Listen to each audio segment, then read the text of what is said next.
Hello, friends. Did you know that nearly 80% of those who watch my videos aren't subscribed? If you enjoy the content, I'd truly appreciate it if you hit that subscribe button.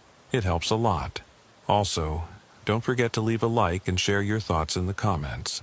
Your interaction not only supports the channel's growth, but also helps these stories reach more people.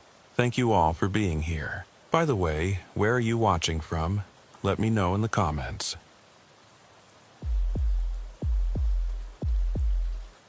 Officer Marcus Thompson had been working the Riverside Police Department for 12 years, and he thought he'd seen everything suburban Ohio had to offer. Drug busts in strip mall parking lots, domestic disputes that spilled onto manicured lawns, and the occasional break-in at one of the cookie-cutter houses that lined the streets like dominoes. What he hadn't expected was to spend a Thursday morning staring at security footage that would keep him awake for months to come. The call had come in at 6:47 a.m. from a frantic husband named David Kellerman. His wife, Brittany, had gone to Wilson's Supermart for their weekly grocery run the previous afternoon and never came home. Her 2019 Honda Pilot was found in the parking lot, doors unlocked, purse still sitting in the driver's seat with her wallet, phone, and keys inside. The shopping cart she'd been using was discovered 3 aisles away from the produce section, half filled with items from her carefully written list. What made the whole thing even more unsettling was that Brittany Kellerman was the kind of person who planned everything down to the minute. David had shown Marcus the color-coded family calendar that hung in their kitchen, where every appointment, every soccer practice for their twin daughters, every grocery trip was meticulously scheduled. Tuesday, Emma's dance class. Wednesday, Sophia's piano lesson. Thursday, groceries at Wilson's, 2:30 p.m. sharp. "She's never late," David had said, his voice cracking as he sat in the sterile interview room at the station. "Never. If Brittany says she'll be somewhere at 2:30, she's there at 2:25. When she didn't answer her phone by 4, I knew something was wrong." Marcus had nodded sympathetically, taking notes while his partner, Officer Kyle Morrison, asked the standard questions about recent arguments, financial troubles, any sign that Brittany might have wanted to disappear. But David's answers painted the picture of a woman with absolutely no reason to vanish. They had a solid marriage, healthy finances, 2 daughters who adored their mother, and a social circle that revolved around school functions and neighborhood barbecues. The initial search of the Supermart had yielded nothing. Store employees remembered seeing Brittany, a petite blonde woman in her late 30s with an easy smile, but couldn't recall anything unusual about her behavior. The store manager, a nervous man named Ryan Hutchins, had immediately offered to review the security footage, which is how Marcus found himself in the cramped security office at 9 a.m. the next morning, watching grainy black and white images flicker across multiple monitors. "This is her coming in," Ryan said, pointing to timestamp 2:28 p.m. on monitor 3. "Parking lot camera shows her getting out of the Honda Pilot, grabbing a cart from the corral." Marcus watched as Brittany Kellerman walked through the automatic doors, her movements casual and relaxed. She wore dark jeans, a light blue sweater, and carried a small purse slung over her shoulder. Everything about her demeanor suggested a routine shopping trip. No signs of distress, no indication she was being followed or watched. "She starts in produce like always," Ryan continued, switching to monitor 7. "Apples, bananas, some lettuce. Takes her time, checks everything carefully. Real methodical shopper, you know." The footage showed Brittany moving systematically through the produce section, occasionally consulting a piece of paper, presumably her shopping list. She selected items with the same care she probably used for everything in her organized life, turning apples to check for bruises, giving bunches of bananas a gentle squeeze. "This is where it gets weird," Ryan said, his voice dropping as he switched to monitor 4. "Cereal aisle, 3:17 p.m. Marcus leaned forward, studying the screen intently. Brittany was pushing her cart down the cereal aisle, moving at her usual measured pace. She stopped in front of the breakfast cereals, reached for a box of something on a higher shelf. Then she froze. "Right there," Ryan whispered. "You see it?" Brittany's entire body had gone rigid. The box of cereal slipped from her hand and fell to the floor, but she didn't bend to pick it up. Instead, she stood perfectly still for several seconds, staring at something off camera. Her head turned slowly toward the end of the aisle, and even on the grainy black and white footage, Marcus could see the change in her posture. Where moments before she had appeared relaxed and focused on her shopping, now she looked alert, almost predatory. "What's she looking at?" Marcus asked. "That's just it," Ryan replied. "There's a blind spot at the end of that aisle. Old camera placement, never got around to fixing it. Could be nothing.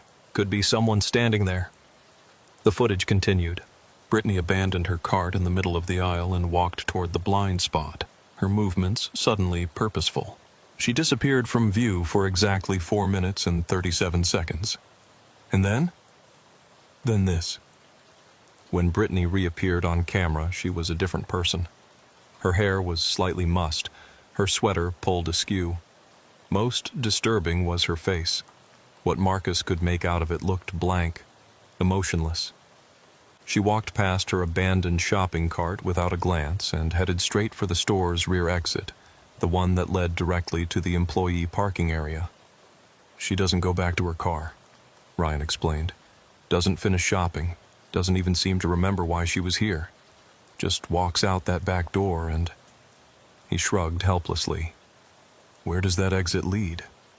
"Employee lot, like I said, but also to the service road that runs behind the strip mall. If someone was waiting back there..." Marcus felt the familiar chill that came with realizing a case was going to be more complicated than it first appeared. Missing person cases usually fell into predictable categories: runaway spouses, teenagers acting out, elderly people with dementia.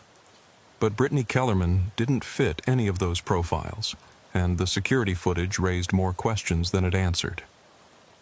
"I need copies of all this footage," Marcus said. "Everything from when she arrived until she left, and I want to talk to everyone who was working that day." "Already pulled it for you," Ryan said, handing over a flash drive. "But about talking to the employees, that might be a problem." "Why?" "The kid who was stocking the cereal aisle when this happened, Austin Blake, 17 years old, works part-time after school. He called in sick yesterday and today. Nobody's been able to reach him." Marcus felt that chill deepen. In his 12 years of police work, he'd learned that coincidences were rarely coincidental. A woman disappears under mysterious circumstances, and the only potential witness suddenly becomes unavailable? That was the kind of detail that transformed a missing person case into something much darker. "I need Austin Blake's address," Marcus said. 20 minutes later, Marcus and Kyle were standing on the front porch of a modest 2-story house in one of Riverside's older neighborhoods. The lawn needed cutting, and newspapers were piling up by the front door. Never a good sign in a town where most people prided themselves on curb appeal. Mrs. Blake answered the door, looking exhausted and worried.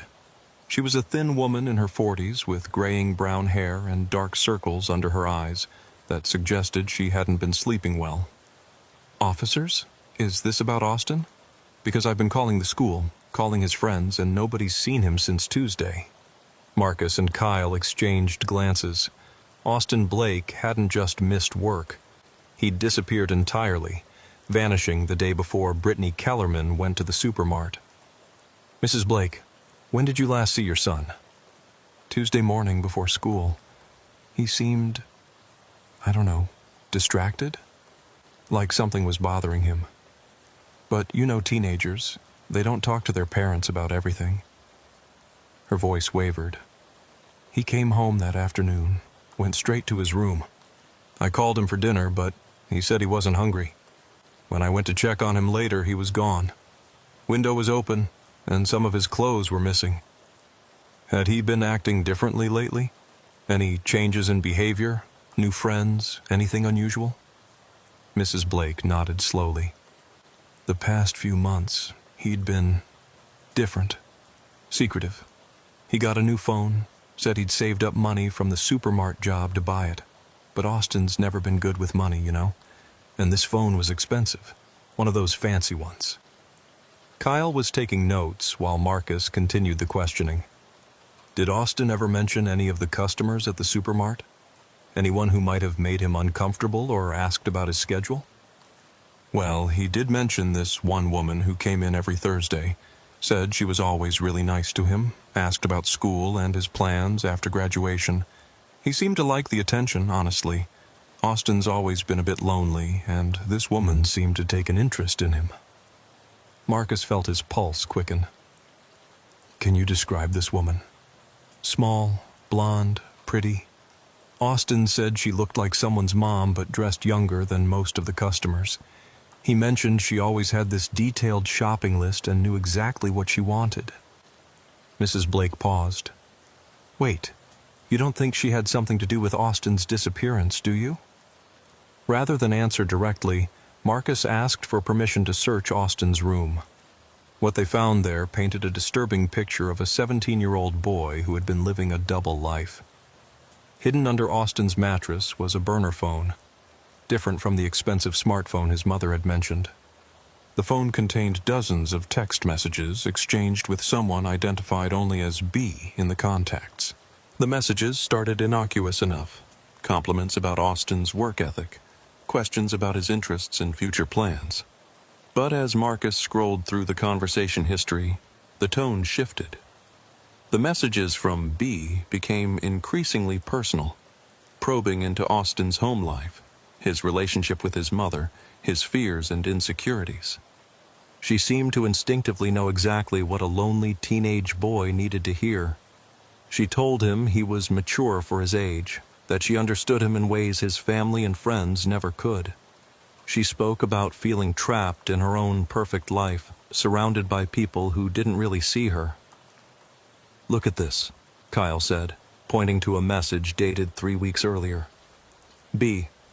Sometimes I watch you at work and think about how different my life could have been if I'd met someone like you when I was younger. Austin. You shouldn't say stuff like that. You're married. B. Are you going to tell me you've never thought about older women? I see how you look at me when I come through your line. Austin. Maybe, sometimes. B. I've been thinking about you too. More than I should. The conversation continued in that vein, with B gradually escalating the intimate nature of their exchanges while Austin seemed to be fighting his own moral reservations. She was patient, persistent, never pushing too hard too fast.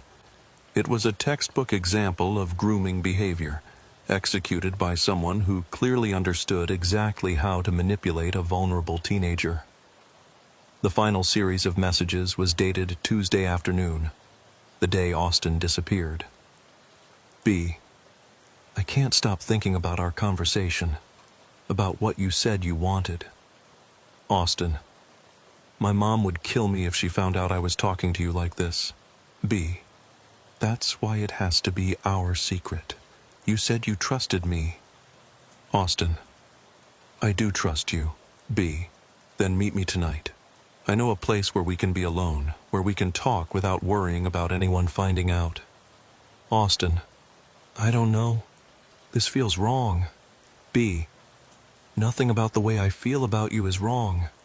But if you're not ready, if you're still just a kid who needs his mommy's permission. Austin.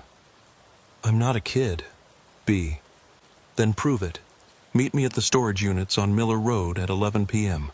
Building C, Unit 47. And Austin, don't tell anyone where you're going. This has to stay between us.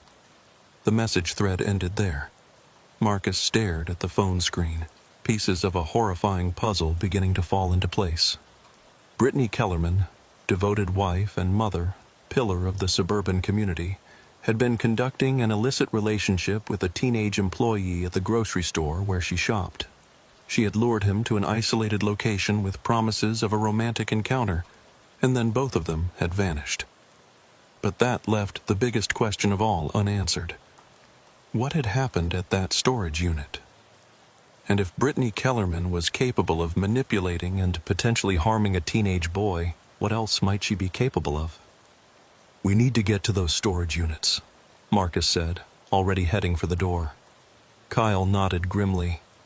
"And we need to call in a full forensics team, because I have a feeling we're not looking for two missing persons anymore." As they drove toward Miller Road, Marcus couldn't shake the image of Brittany Kellerman's blank, emotionless face on the security footage. Whatever had happened in that blind spot at the supermart, it had transformed a seemingly normal suburban mother into someone or something entirely different. And somewhere in the back of his mind, a small voice whispered a question that would haunt him for weeks to come.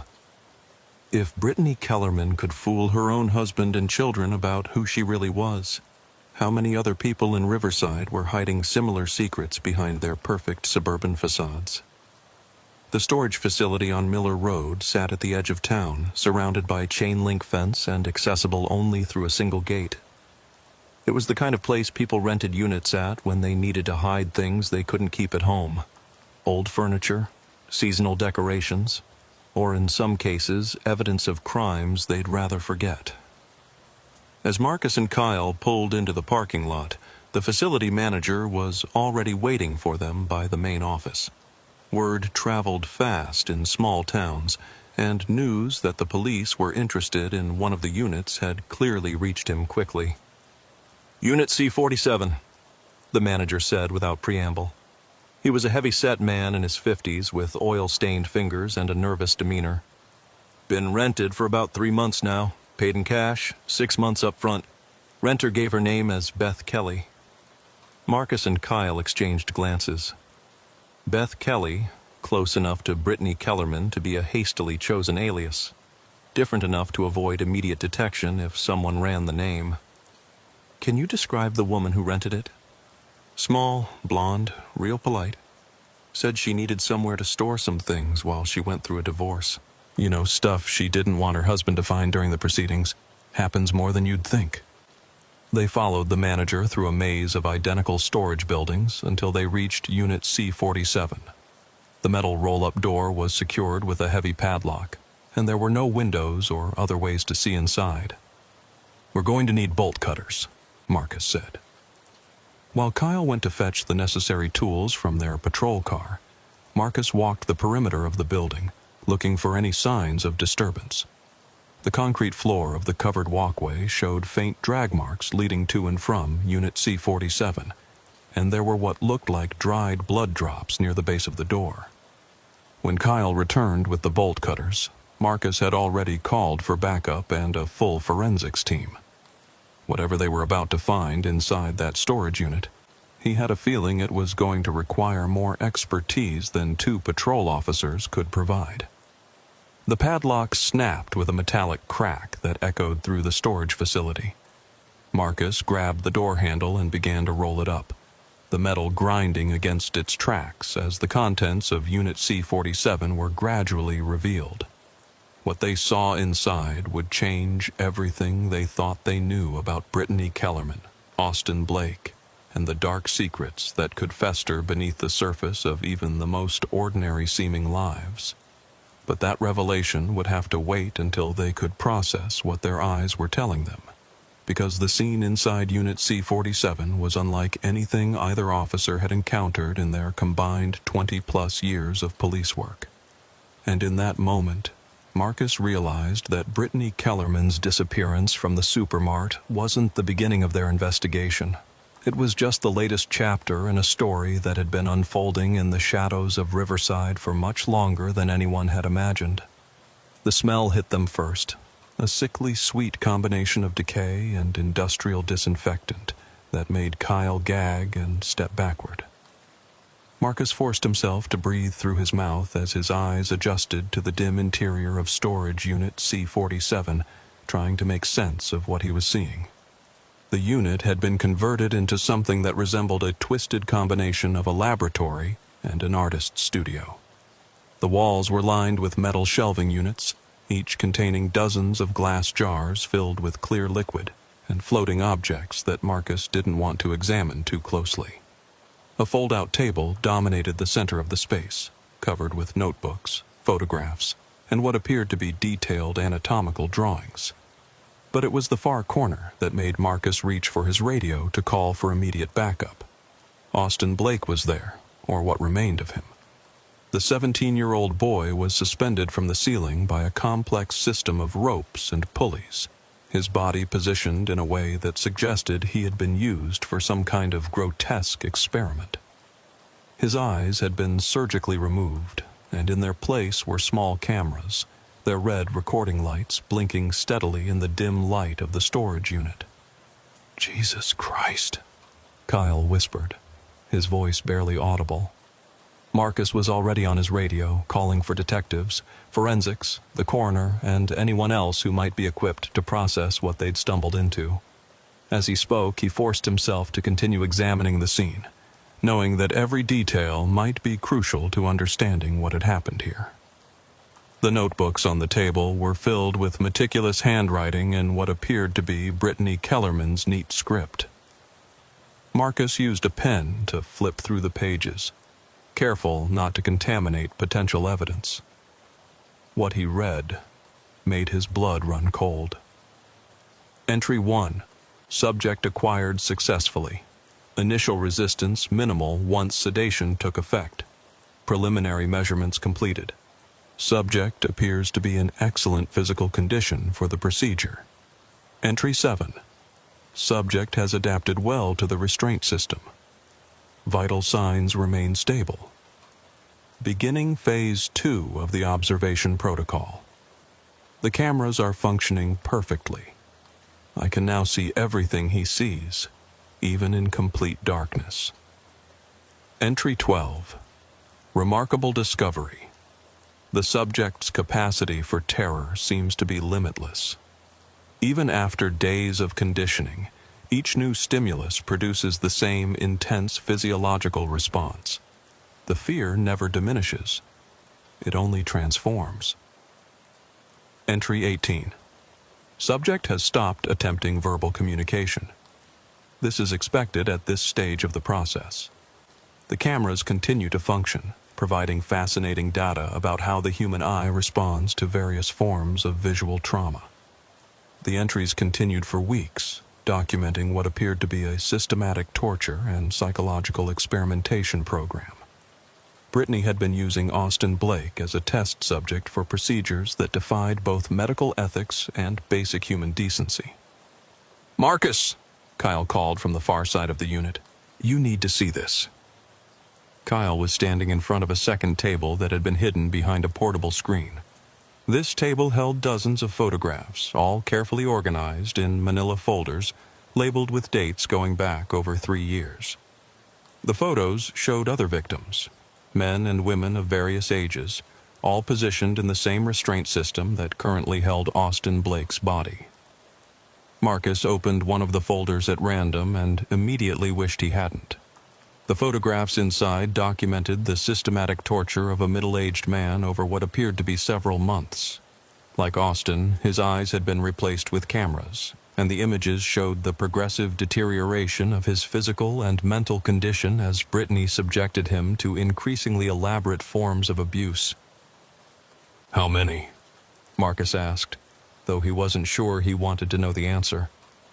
Kyle was counting the folders with shaking hands. 17. 17 separate victims over the past 3 years. The sound of approaching sirens grew louder as backup arrived, but Marcus barely noticed. He was staring at a wall covered with what appeared to be a detailed map of Riverside and the surrounding areas. Red pins marked dozens of locations throughout the town, connected by colored string that formed a complex web of relationships and connections. Each pin was labeled with a name and a date.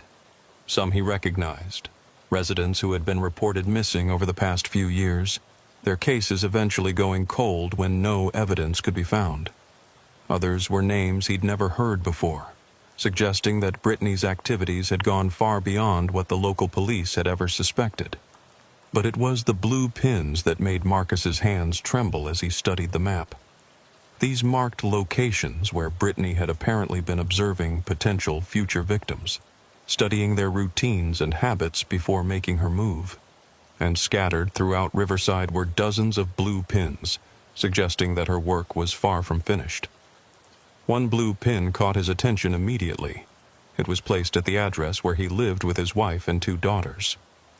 Detective Sarah Rodriguez arrived within 20 minutes, followed closely by a full forensics team and the county coroner. She took one look at the scene inside the storage unit and immediately called for additional resources from the state police, recognizing that they were dealing with something far beyond the capabilities of the Riverside Police Department. "We're going to need to evacuate a 6-block radius around this facility," she told Marcus as they stood outside the storage unit, watching crime scene technicians photograph every inch of the interior. "If she's been conducting chemical experiments in there, we don't know what kind of contamination we're dealing with." "What about Brittany Kellerman? Any sign of her?" Rodriguez shook her head. "The Honda Pilot is still in the Supermart parking lot. No activity on her credit cards, no cell phone pings. It's like she vanished into thin air after walking out of that store." "Except now we know she didn't vanish," Marcus said. "She transformed.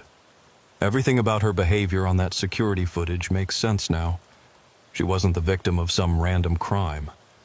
She was a predator who decided it was time to disappear before anyone could connect her to all this." They were interrupted by one of the forensics technicians, a young woman who looked pale and shaken as she approached with a clipboard full of preliminary findings. "Detective Rodriguez, we found something else. There's a hidden panel in the back wall of the storage unit. Behind it is what appears to be a second chamber." Marcus and Rodriguez followed the technician back into the storage unit, where other members of the team had removed a section of what had appeared to be solid wall to reveal a smaller room beyond. This space contained more sophisticated equipment: computer monitors, recording devices, and what looked like a surgical suite, complete with an operating table and medical instruments. But it was the walls of this hidden chamber that provided the most chilling revelation. They were covered from floor to ceiling with television screens, each one showing a different view from the cameras that had been implanted in Brittany's victims. Some screens showed only darkness, suggesting the victims were deceased, but others displayed moving images. Terrified eyes darting back and forth, tears streaming down faces that couldn't be seen. "My God," Rodriguez whispered. "She's still got some of them. They're still alive." A technician was already working to trace the signals from the various camera feeds, trying to determine where the surviving victims were being held. The feeds appeared to be coming from multiple locations throughout the county, suggesting that Brittany had established several different facilities for her experiments. Marcus studied the screens showing active feeds, trying to identify anything that might help locate the victims. One screen caught his attention. The view showed what appeared to be a residential basement, with distinctive stone walls and an old-fashioned coal furnace that looked familiar. "I know where this is," he said suddenly. "That basement. I've seen it before." Rodriguez looked at him expectantly. 3 months ago, we responded to a wellness check at 1247 Elm Street. Elderly woman named Dorothy Morrison hadn't been seen for a few days, but when we checked the house, it was empty. We assumed she'd gone to stay with relatives and forgotten to tell anyone. But that basement, Marcus pointed at the screen. Same stone walls, same old furnace. "Get units to that address immediately," Rodriguez ordered. "And check the property records. I want to know who owns that house now." As police cars raced toward Elm Street, Marcus continued studying the wall of monitors, looking for other locations he might recognize. The scale of Brittany's operation was becoming clear. She hadn't just been abducting and torturing individual victims. She had been systematically targeting isolated members of the community, people whose disappearances wouldn't be immediately noticed or investigated. The elderly, the mentally ill, transients, and troubled teenagers like Austin Blake, all people who existed on the margins of Riverside's suburban community, invisible to most of their neighbors until they vanished entirely. "Detective," one of the technicians called out, "we've got something else. There's a computer terminal back here that appears to be connected to a much larger network. It looks like she was sharing these feeds with other people. Rodriguez and Marcus hurried to the computer, where a technician was scrolling through what appeared to be a sophisticated online platform. The interface resembled a social media site, but instead of family photos and status updates, it hosted live streams of torture sessions and detailed discussions about experimental techniques. Jesus, Rodriguez said. She was part of some kind of network. This isn't just one disturbed individual, it's an organized group.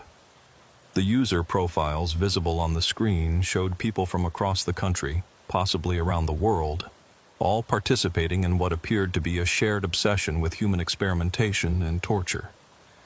They exchanged techniques, compared results, and even wagered on the outcomes of various procedures.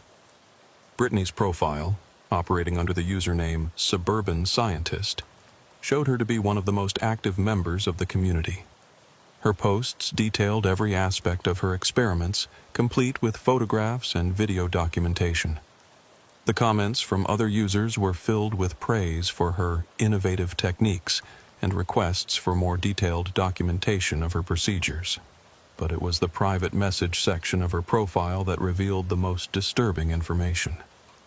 In the days leading up to her disappearance from the supermart, Brittany had been exchanging increasingly frantic messages with someone identified only as Master Experimenter.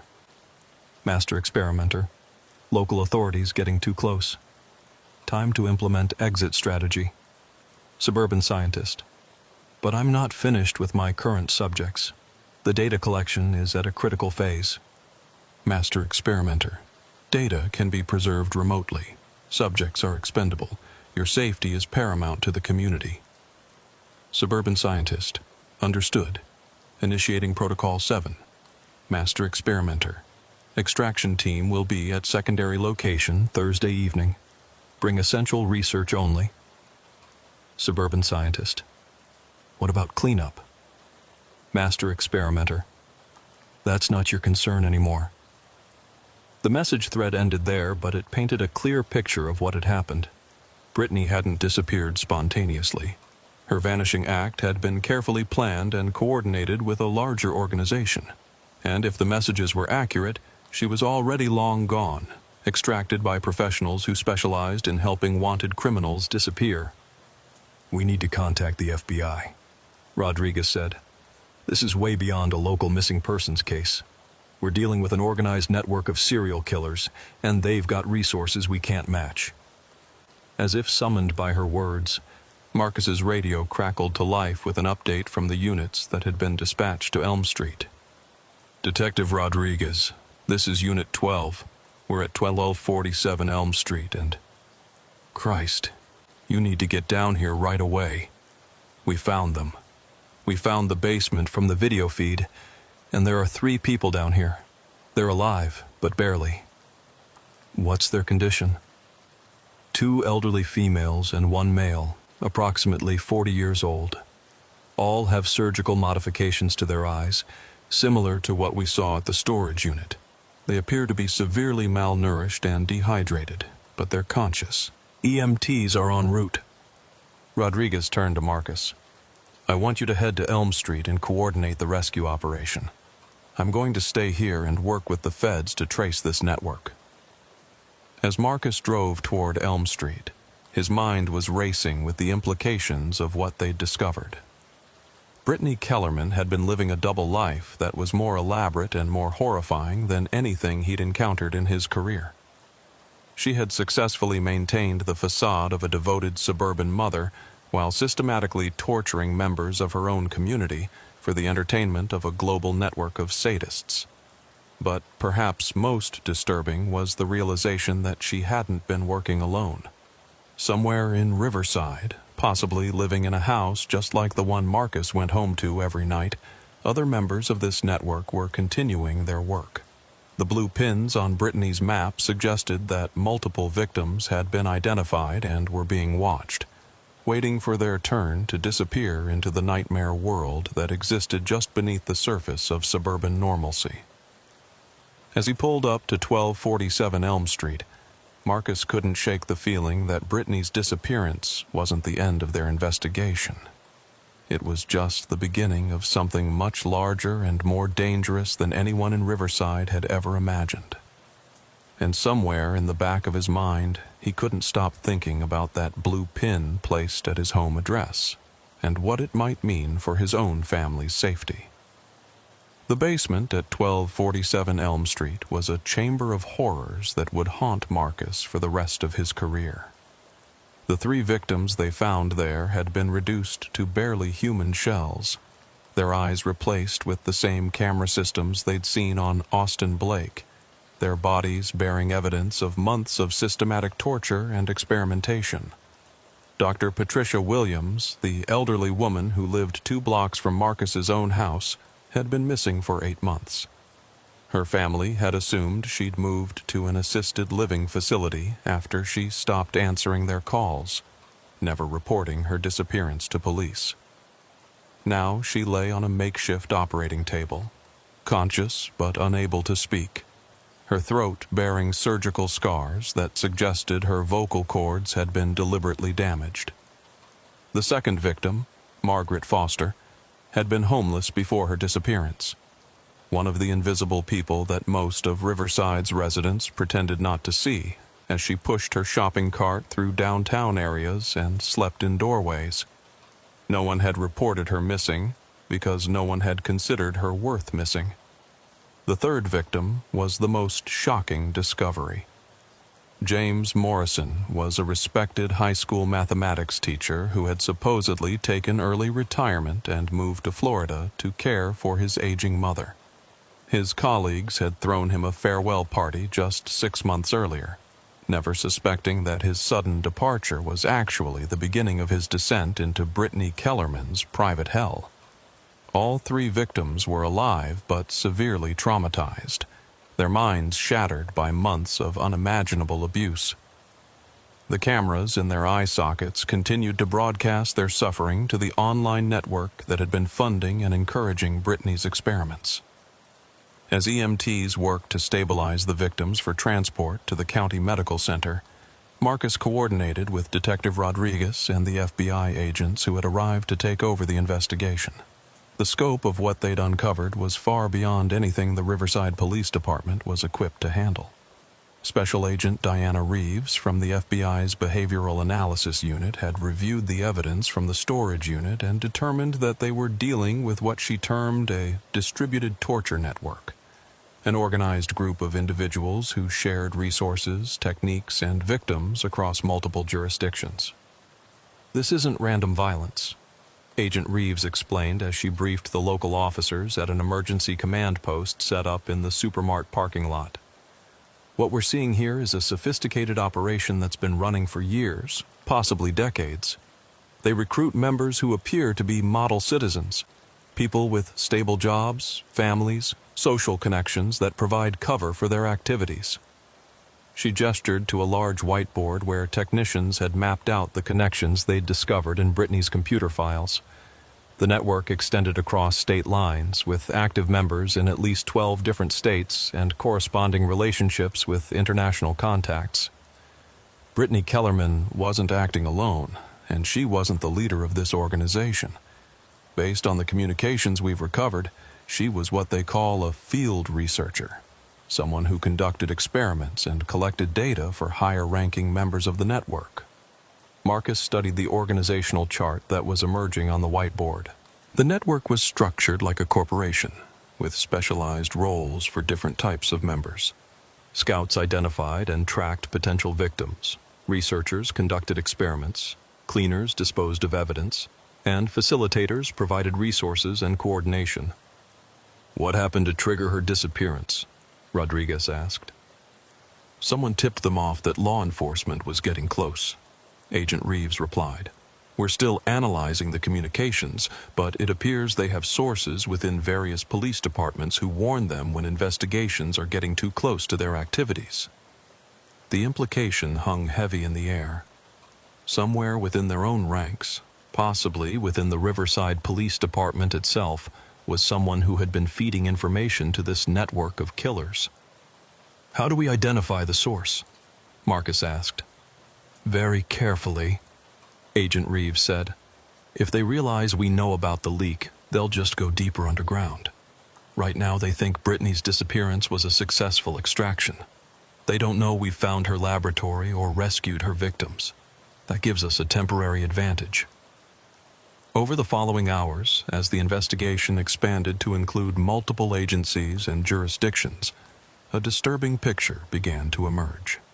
The network had been operating for at least 15 years, growing from a small group of like-minded individuals who met in online forums to a sophisticated criminal organization with resources that rivaled those of drug cartels or terrorist groups. They had developed their own communication protocols, financial systems, and operational security procedures. Members were recruited through carefully structured psychological evaluations designed to identify individuals with the right combination of intelligence, sadistic tendencies, and social camouflage to be valuable assets to the organization. The most chilling discovery came when FBI analysts managed to crack the encryption on the network's central communication server. The system contained detailed profiles on thousands of potential victims across the country, complete with personal information, daily routines, family relationships, and vulnerability assessments. Marcus recognized dozens of names from his own community: elderly residents who lived alone, struggling single parents, people dealing with mental health issues or substance abuse problems. Anyone who might disappear without immediate notice had been cataloged and evaluated as potential subjects for the network's experiments. But it wasn't just the vulnerable who had been targeted. The network also maintained files on law enforcement personnel, government officials, and community leaders, apparently as insurance against potential investigation or prosecution. Marcus's own file contained detailed information about his family, his work schedule, his mortgage payments, and even his daughter's school activities. They've been watching all of us, Rodriguez said as she reviewed her own file. Building leverage, looking for pressure points they could use if they needed to discourage an investigation. Agent Reeves nodded grimly. This level of intelligence gathering suggests they have significant resources and technical capabilities. We're not dealing with a group of amateur sadists. This is a professional criminal organization with deep pockets and long-term strategic planning. The breakthrough came when analysts discovered that the network's financial transactions were being processed through a series of shell companies registered in Delaware. The paper trail led to an investment firm in Manhattan that appeared to be legitimate on the surface, but was actually serving as a front for the network's operations. Within hours of that discovery, coordinated raids were being planned across multiple states. But as federal agents prepared to move against the network's leadership, Marcus received a call that changed everything.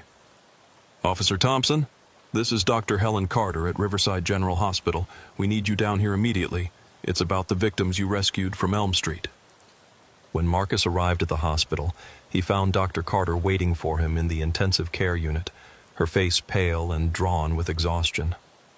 What's wrong? Are they going to be okay? Physically, they'll recover, Dr. Carter said. But that's not why I called you. There's something else. Something we discovered during the medical examinations. She led him to a small conference room where X-ray images were displayed on a light board. The images showed the internal structure of the victims' skulls, revealing sophisticated electronic devices that had been implanted in their brains. These aren't just cameras, Dr. Carter explained. These devices are capable of both recording and transmitting neurological signals. In essence, the network wasn't just watching what these people saw. They were recording their thoughts, emotions, and sensory experiences. Marcus stared at the X-rays, trying to comprehend the implications of what he was seeing. Are you saying they were using these people as some kind of human recording devices? Worse than that, Dr. Carter replied. Based on the technology involved, these devices appear to be capable of two-way communication. They weren't just recording the victims' experiences, they were potentially able to influence their thoughts and behavior as well. The revelation cast everything they'd discovered in a new light. The network wasn't just torturing people for entertainment. They were conducting advanced neurological experiments, possibly developing technology that could be used for mind control or psychological manipulation. "Doctor, is there any way to remove these devices safely?" Dr. Carter shook her head. The surgery would be extremely risky. The devices are integrated into critical areas of the brain, and attempting to remove them could cause permanent damage or death. For now, all we can do is monitor the victims and try to block any incoming signals. As Marcus left the hospital, his phone rang with an update from Agent Reeves. "We've got a problem," she said without preamble. "The raids we planned for tomorrow morning, someone leaked the information. All the target locations have been abandoned, and the suspects have disappeared." Marcus felt a chill run down his spine. How is that possible? There's definitely a source within law enforcement, and they're higher up than we initially thought. Someone with access to federal investigation plans, not just local police intelligence. The implications were staggering. The network's infiltration of law enforcement was far more extensive than anyone had realized, extending possibly to the highest levels of federal agencies. "What about Brittany Kellerman? Any trace of her?" "Nothing. It's like she never existed. All her identification documents appear to have been expertly forged, her credit history fabricated, even her marriage certificate and her daughter's birth certificates. The woman who lived in Riverside for 6 years, who everyone thought they knew, was a complete fiction." Marcus thought about David Kellerman, still at home with his twin daughters, probably still hoping his wife would walk through the door with an explanation for her disappearance. How do you tell a man that his wife of 8 years, the mother of his children, never existed at all? "There's something else," Agent Reeves continued. "We managed to trace some of the network's communications, and there are references to something called Project Suburban. It appears to be a large-scale operation involving multiple communities across the Midwest." "What kind of operation?" "We're not sure yet, but based on the communications we've intercepted, Riverside was just one of several test sites. They've been running similar operations in at least 6 other small cities, using them as laboratories to refine their techniques and technology." As Marcus drove home through the familiar streets of Riverside, everything looked different now. The neat suburban houses with their manicured lawns and 2-car garages no longer represented safety and normalcy. Instead, they seemed like potential hiding places for monsters who had learned to masquerade as ordinary neighbors and community members. At every stop sign and traffic light, he found himself studying the faces of other drivers, wondering which ones might be part of the network. The elderly man walking his dog, the woman pushing a stroller, the teenager on his bicycle. Any of them could be scouts, researchers, or facilitators in an organization that viewed human suffering as raw material for their experiments. When he finally reached his own house, Marcus sat in his driveway for several minutes before going inside. The blue pin on Brittany's map had marked this location as a target, which meant that someone in the network had been watching his family, studying their routines, evaluating their potential as victims. His wife, Jennifer, met him at the door, her face creased with worry. "Marcus, you look terrible. What's wrong?" How could he explain that their quiet, suburban community had been infiltrated by an organization of sophisticated criminals who viewed torture and murder as scientific research? How could he tell her that their neighbor, the woman who had carpooled their daughters to soccer practice, had been part of a network that was systematically abducting and experimenting on members of their community? "It's the Kellerman case," he said finally. "It's more complicated than we initially thought." Jennifer nodded, accustomed to her husband's reluctance to discuss disturbing cases at home. But as they sat down for dinner with their daughters, Marcus couldn't shake the feeling that the network's attention to his family might not have been entirely random. And somewhere in the back of his mind, a terrifying question began to form. If Brittany Kellerman could live next door for 6 years without anyone suspecting her true nature, how many other members of the network were still out there, continuing their work while the community slept peacefully in the illusion of suburban safety? 3 weeks after the discovery of Brittany Kellerman's torture laboratory, Marcus Thompson found himself standing in the abandoned house at 1247 Elm Street, staring at the basement where they'd rescued 3 broken human beings. The FBI had finished processing the scene, but Marcus kept returning here, drawn by questions that refused to leave him alone. The official investigation was winding down. Federal agents had dismantled what they could find of the network's infrastructure, arresting 17 people across 6 states. The raids had netted computer servers, financial records, and enough evidence to ensure that most of the arrested individuals would spend the rest of their lives in federal prison. But Brittany Kellerman remained a ghost. Despite an international manhunt and coordination with law enforcement agencies worldwide, no trace of her had been found. The sophisticated extraction operation that had spirited her away from Riverside appeared to have been flawlessly executed, leaving behind only questions and the wreckage of lives destroyed by her experiments. The 3 victims from the Elm Street basement were slowly recovering at a specialized medical facility in Chicago.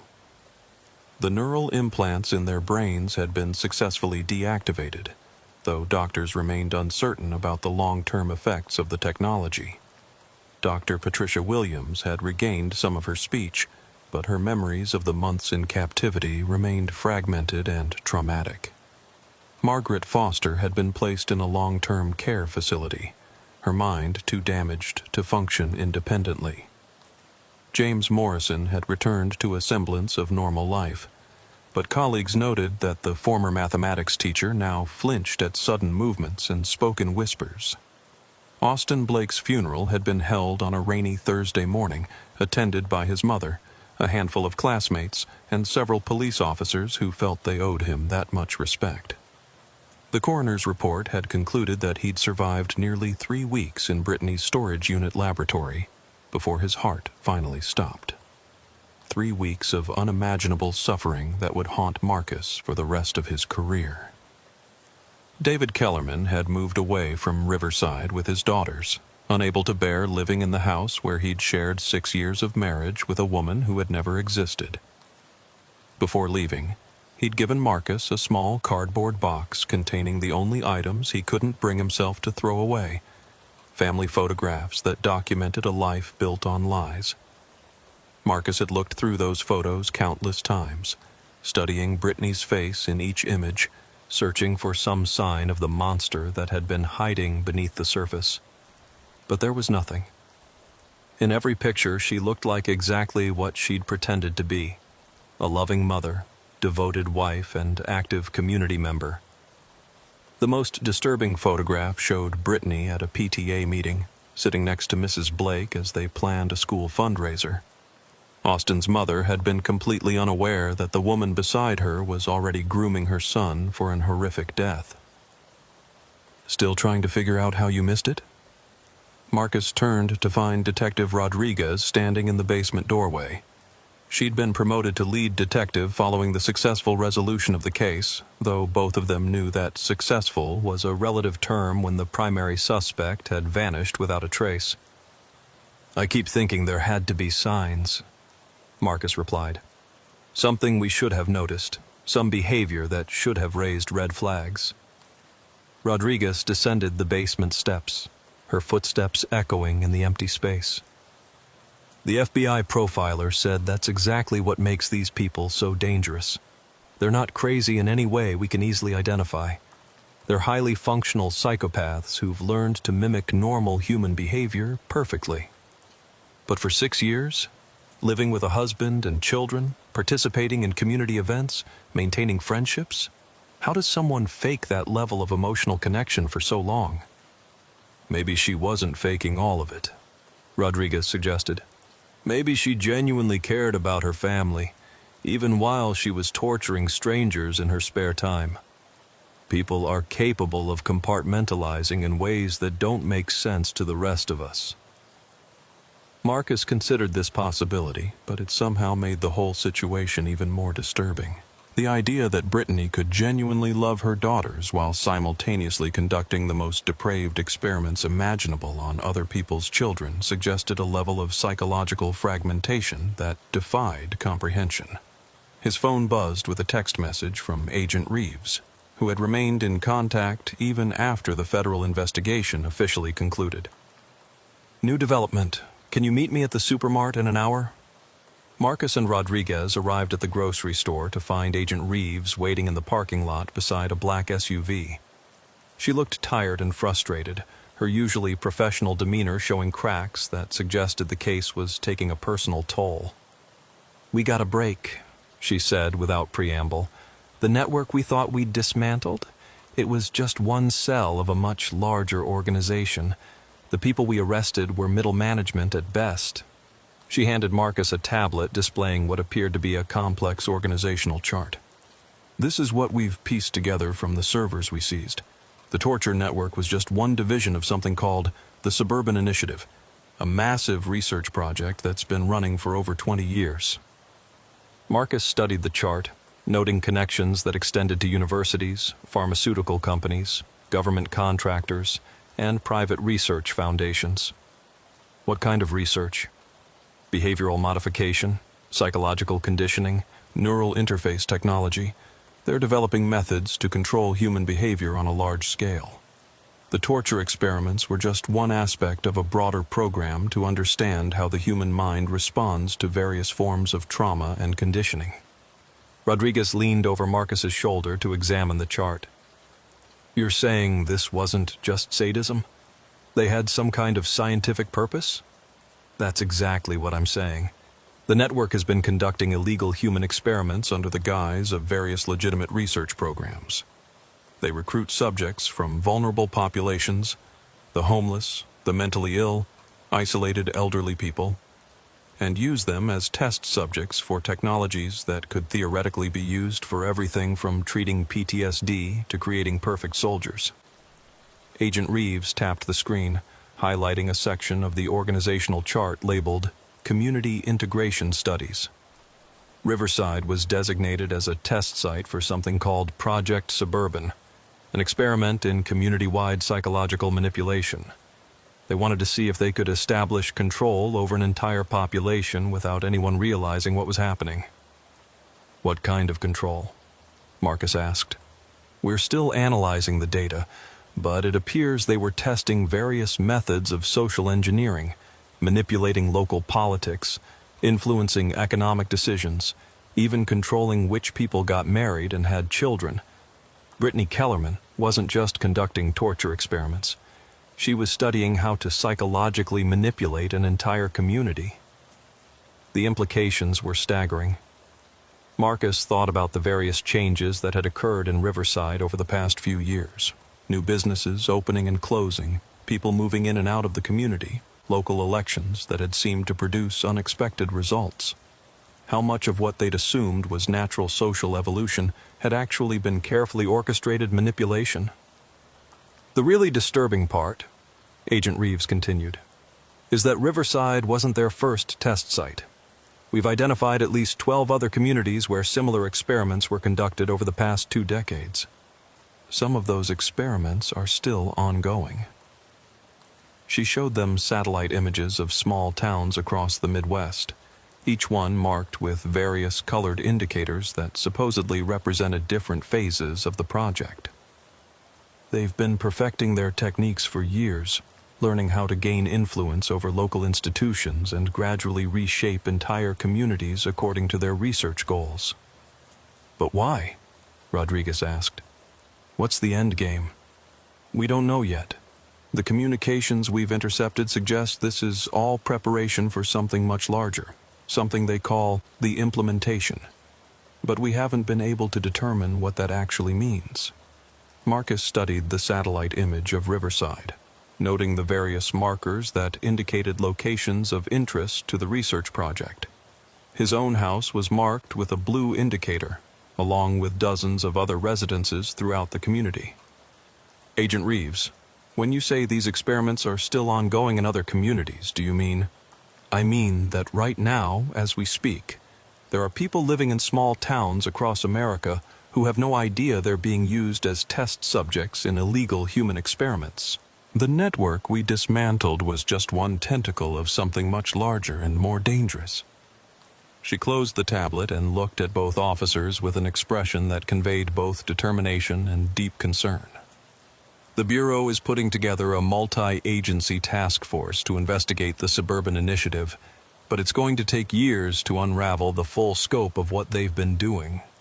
In the meantime, we need to assume that some of their assets are still in place, still conducting experiments, still gathering data for whatever they're ultimately planning. As Agent Reeves drove away, Marcus and Rodriguez stood in the Supermart parking lot where Brittany Kellerman had abandoned her Honda Pilot just weeks earlier. The store continued its normal operations, with customers coming and going as if nothing had ever happened. But Marcus now understood that the appearance of normalcy was itself potentially part of the experiment. How many of the people he could see? The elderly man loading groceries into his car, the young mother pushing her toddler in a shopping cart, the teenagers hanging out near the entrance. How many of them were genuine community members, and how many were researchers, assets, or test subjects in an experiment they didn't even know was happening? "Rodriguez," Marcus said as they walked back to their patrol car, "do you ever wonder if we actually solved anything? Or if we just uncovered one small piece of something so big that stopping it is impossible?" Rodriguez was quiet for a long moment, watching a family load their groceries into a minivan.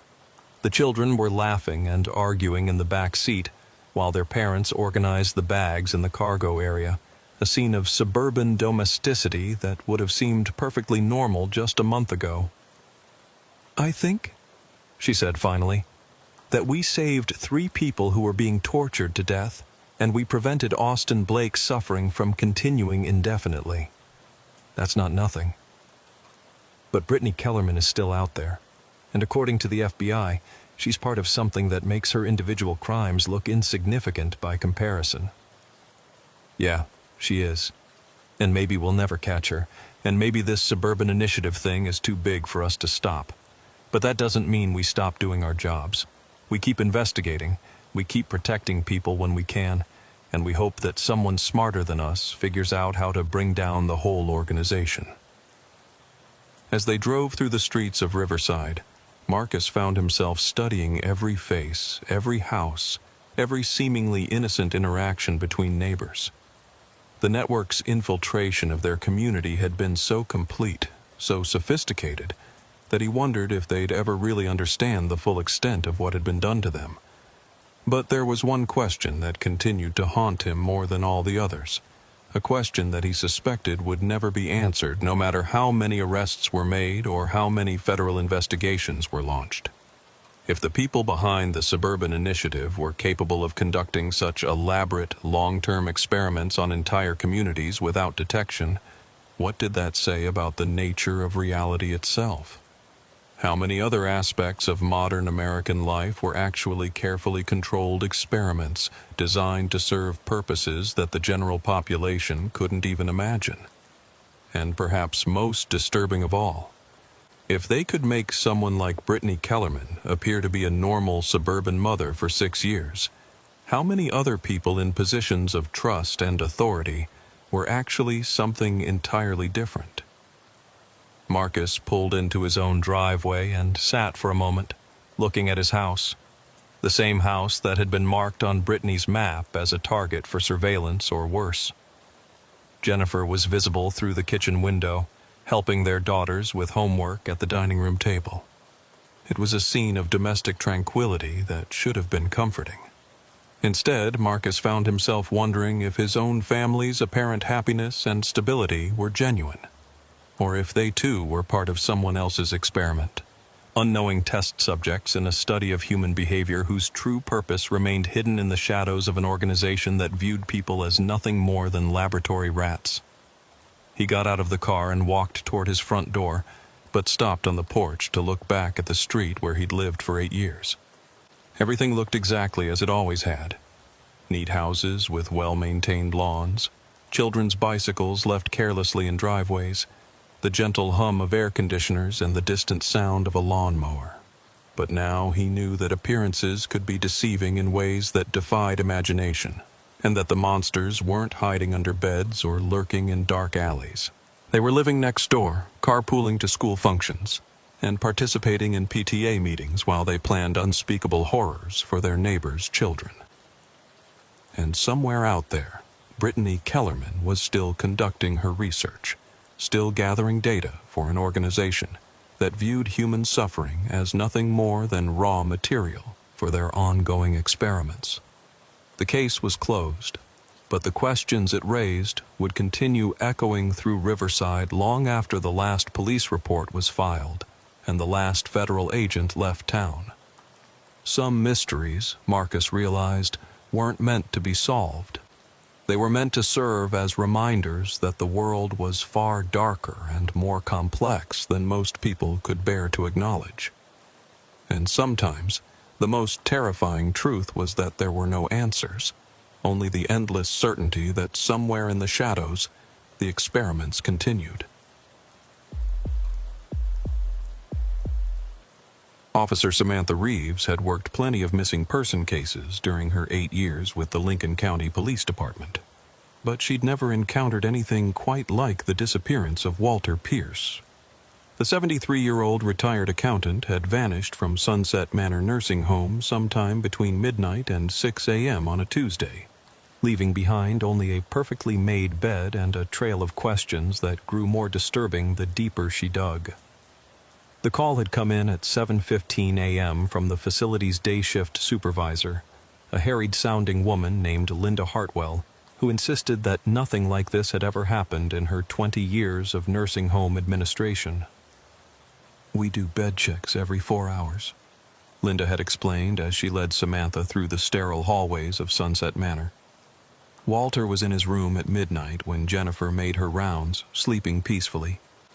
But when Debbie came through at 4 a.m., his bed was empty.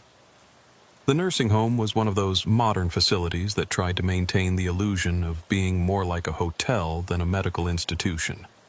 Soft pastel colors, artificial plants, and piped-in classical music couldn't quite mask the underlying reality of institutional care. The medicinal smell, the distant sounds of confusion and distress, and the barely contained chaos of managing 200 elderly residents with varying degrees of physical and mental decline. Walter Pierce's room was on the second floor, down a long corridor lined with identical doors. Room 247 had been left exactly as they'd found it that morning, pending the police investigation. The bed was made with military precision, every corner tucked perfectly, the pillows arranged with geometric symmetry that suggested someone had taken considerable care with the presentation. "That's not how we make the beds here," Linda said, noticing Samantha's attention to the bedding. "Our housekeeping staff does good work, but nothing that precise. It's almost like whoever made that bed was trying to send a message."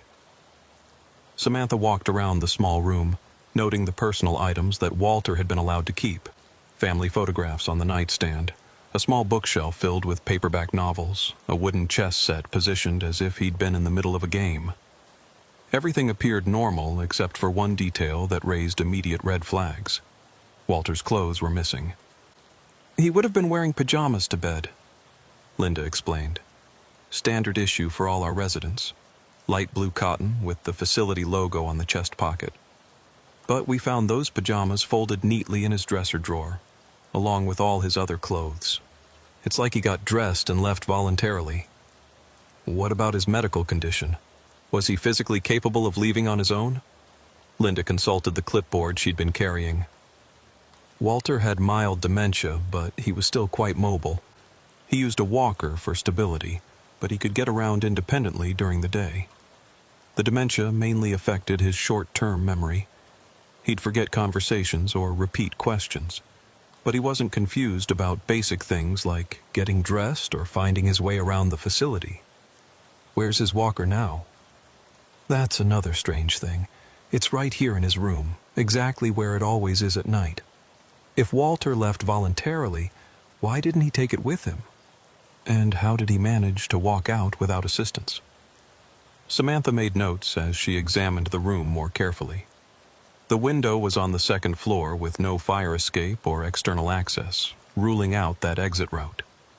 Walter would have had to leave through the facility's main corridors, passing multiple security checkpoints and staff stations. "Tell me about your security system," Samantha said. "We have cameras in all the common areas and at every exit, plus magnetic locks on the doors that require key cards to open after hours. Only staff members have those cards, and the system logs every time one is used. I'll need to review all the footage from last night, plus the keycard logs. What about the staff who were working? I want to interview everyone who was on duty between midnight and 6 a.m. Linda's expression grew uncomfortable. "That might be complicated. We had some staffing issues last night." "What kind of issues?" "Jennifer Collins was supposed to work the overnight shift. She's been with us for 3 years, very reliable. But she called in sick at the last minute around 11 p.m. We had to pull in someone from our backup roster, a woman named Tiffany Martinez, who'd only been with us for about 2 weeks. Samantha felt the familiar tingle that came when seemingly random details started forming a pattern. "Where's Tiffany Martinez now?" "That's the problem. She was supposed to work until 7 a.m., but when the day shift arrived, she was gone, just left. Didn't clock out, didn't leave any notes about the residents, nothing. We've been trying to reach her all morning, but her phone goes straight to voicemail." "Do you have her employment file?" Linda nodded and led Samantha to the administrative offices on the first floor. The employee file for Tiffany Martinez was surprisingly thin. Just a completed application form, a copy of her driver's license, and documentation of a basic background check that had apparently found nothing concerning. But as Samantha studied the application, several details stood out as unusual. The previous employment history listed 3 different nursing facilities in other states, all within the past 2 years. The references provided were all from supervisors who were no longer with those facilities. Her emergency contact was listed as a sister in California, but the phone number was disconnected when Linda tried to call it during the hiring process. "This is a red flag employment history," Samantha said. "Constantly moving between facilities, references that can't be verified, emergency contacts that don't exist. How did she pass your hiring screening?" Linda looked embarrassed. "We've been having trouble finding qualified overnight staff. The pay isn't great, and it's a difficult shift. When someone applies who has experience and passes the background check, we tend to hire them quickly, maybe too quickly." "What did the background check actually verify? No criminal history, valid driver's license, eligible to work in the United States, the standard stuff." Samantha made a mental note to run a more thorough check on Tiffany Martinez through law enforcement databases. Something about the timing of Jennifer Collins' sudden illness and the mysterious new employee's disappearance felt orchestrated rather than coincidental. "I need to see the security footage now," Samantha said. The security office was located in the basement of the facility, staffed by a single guard who monitored multiple screens showing views from cameras throughout the building. The guard on duty, a middle-aged man named Christopher Torres, looked exhausted and stressed as he pulled up the previous night's recordings. "I've been going over this footage all morning," he said. "It doesn't make sense. Watch this." He started the playback at 11:30 p.m., showing the main lobby and corridors as the facility settled into its nighttime routine. Jennifer Collins could be seen leaving through the main entrance at 11:45 p.m., apparently heading home after calling in sick. 15 minutes later, Tiffany Martinez arrived and checked in with the security desk. "She seemed normal when she got here," Christopher said. "Professional, knew the procedures, didn't act nervous or suspicious, but watch what happens around 2 a.m. The timestamp showed 2:17 a.m. when something strange occurred on the second-floor corridor camera. Tiffany Martinez appeared on screen, walking down the hallway toward Walter Pierce's room. She paused outside his door for several minutes, appearing to have a conversation with someone, though the camera angle didn't show who might be inside the room. "There's no audio on these cameras," Christopher explained. "But it looks like she's talking to someone for about 10 minutes. Then watch this." At 2:28 a.m., Tiffany turned and walked back down the corridor, disappearing from view. She didn't reappear on any camera for the rest of the night. "That's impossible," Samantha said. "She had to show up somewhere else in the building. People don't just vanish." That's what I thought too. But I've checked every camera, every angle. After 2:28 a.m., it's like she ceased to exist, and there's no record of her using a key card to leave the building. Samantha studied the footage more carefully, paying attention to details that might have been missed. What about this corridor? Is there anywhere she could have gone that wouldn't be visible on camera? Just the supply closets and the resident rooms. But all the closets require keycards to access, and there's no log of her using her card after the initial entry. Show me Walter's room during that time period. Christopher switched to a different camera angle that covered the area around room 247. The timestamp showed 2:15 a.m. when Tiffany Martinez first appeared outside Walter's door. She stood there for exactly 12 minutes, definitely speaking to someone inside the room, occasionally gesturing as if explaining something complex. Then, at 2:27 a.m., the door to Walter's room opened and two figures emerged: Tiffany Martinez and Walter Pierce. But something was wrong with Walter's appearance. Instead of the pajamas he should have been wearing, he was fully dressed in street clothes, moving without his walker and showing none of the hesitation or confusion typical of dementia patients navigating unfamiliar situations in the middle of the night. "Freeze it there," Samantha said. "Look at Walter's face." Christopher paused the footage and zoomed in on Walter Pierce's image. Even with the poor resolution of the security camera, it was clear that his expression was completely blank. No emotion, no recognition, no sign of the personality that his family and caregivers knew. He looked like a man in a trance. "They walk off camera together," Christopher continued the playback. "And then neither of them appears anywhere else in the building. It's like they both just vanished." Samantha spent the next hour reviewing every available camera angle, looking for any sign of where Walter Pierce and Tiffany Martinez might have gone. The building's security system was comprehensive, covering all public areas, exits, and common spaces. There were blind spots, but none that would allow two people to move from the second floor to outside the building without being detected. "Christopher, is there any way to disable the cameras remotely, or to create a gap in the recording? Not without physical access to the equipment down here, or administrative access to the computer system. And the logs show continuous recording all night, no gaps or interruptions." Samantha was beginning to suspect they were dealing with something more sophisticated than a simple abduction or voluntary disappearance. The level of planning required to make two people vanish from a secured facility without leaving any trace suggested professional expertise and advanced knowledge of the security systems. "I need the complete employee file for Tiffany Martinez," she said, "plus any security footage from the parking lot and a list of everyone who has administrative access to your computer systems." As Christopher gathered the requested materials, Samantha's phone buzzed with a text message from her partner, Officer Daniel Rodriguez, who had been following up on background information. "Just talked to Jennifer Collins about her sick call last night. Says she never called in sick. Was planning to work her regular shift, but got a call around 10 p.m. from someone claiming to be Linda Hartwell, saying they didn't need her because they had extra coverage. Jennifer assumed it was legitimate and stayed home." Samantha felt pieces of a puzzle clicking into place. Someone had impersonated the facility administrator to manipulate the staffing schedule, ensuring that Tiffany Martinez would be the only staff member on Walter's floor during the critical hours. This wasn't a crime of opportunity. It was a carefully planned operation. But why target Walter Pierce? A 73-year-old retired accountant with mild dementia didn't seem like an obvious choice for abduction.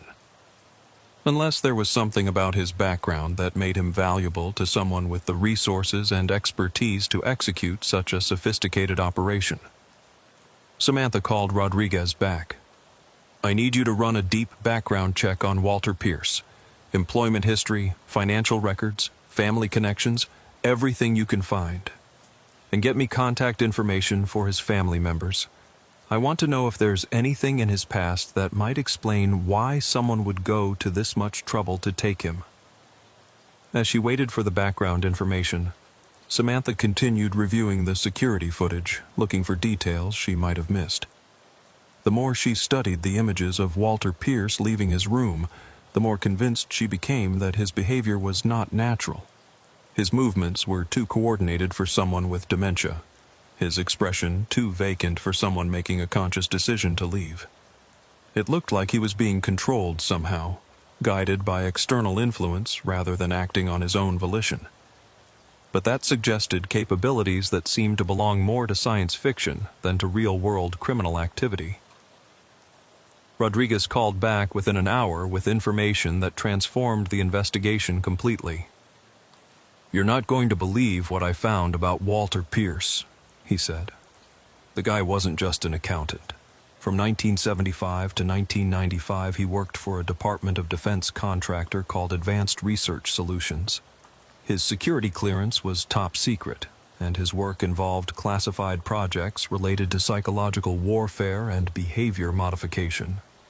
Samantha felt a chill run down her spine. What kind of behavior modification? The records are heavily redacted, but it appears he was involved in developing techniques for what they called cognitive influence operations. Basically, methods for controlling or manipulating human behavior without the subject's awareness. Daniel, are you telling me that Walter Pierce spent 20 years developing mind control technology for the government? That's exactly what I'm telling you. And get this. Advanced Research Solutions was shut down in 1995 following a congressional investigation into unauthorized human experimentation. Several employees were indicted, but Walter Pierce was never charged. He took early retirement and moved to Lincoln County, where he's been living quietly ever since. The implications were staggering. Someone had gone to enormous trouble to abduct a man who possessed knowledge of classified behavior modification techniques developed by the government 30 years ago. But who would want that information, and what did they plan to do with it? "There's more," Rodriguez continued. "I found death certificates for 3 other former employees of Advanced Research Solutions, all within the past 6 months. Natural causes in every case. Heart attacks, strokes, that kind of thing. But all 3 were around Walter's age. All had similar security clearances, and all died in different states under circumstances that didn't raise suspicion at the time. Someone's been systematically eliminating people with knowledge of these classified projects. That's what it looks like. And Walter Pierce was probably next on the list, except instead of killing him quietly, they decided to take him alive." Samantha looked back at the frozen security footage showing Walter's blank expression as he left his room with Tiffany Martinez. If Rodriguez's theory was correct, they weren't dealing with a random kidnapping or even organized crime. They were looking at what appeared to be a professional intelligence operation designed to extract classified information from a retired government contractor. But that raised an even more disturbing question. Who had the resources and motivation to conduct such an operation?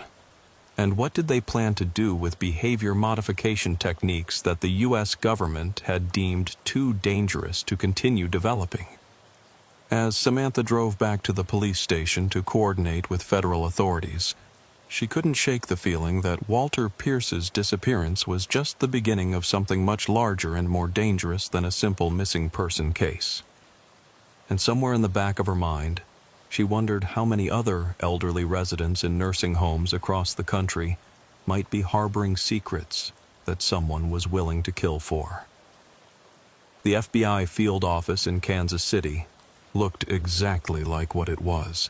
A sterile monument to bureaucratic efficiency, all beige walls and fluorescent lighting designed to intimidate rather than comfort. Agent Trevor Morrison had agreed to meet Samantha there after her phone call about Walter Pierce's background, but his expression suggested this wasn't the first time he'd heard about missing persons with connections to classified government projects.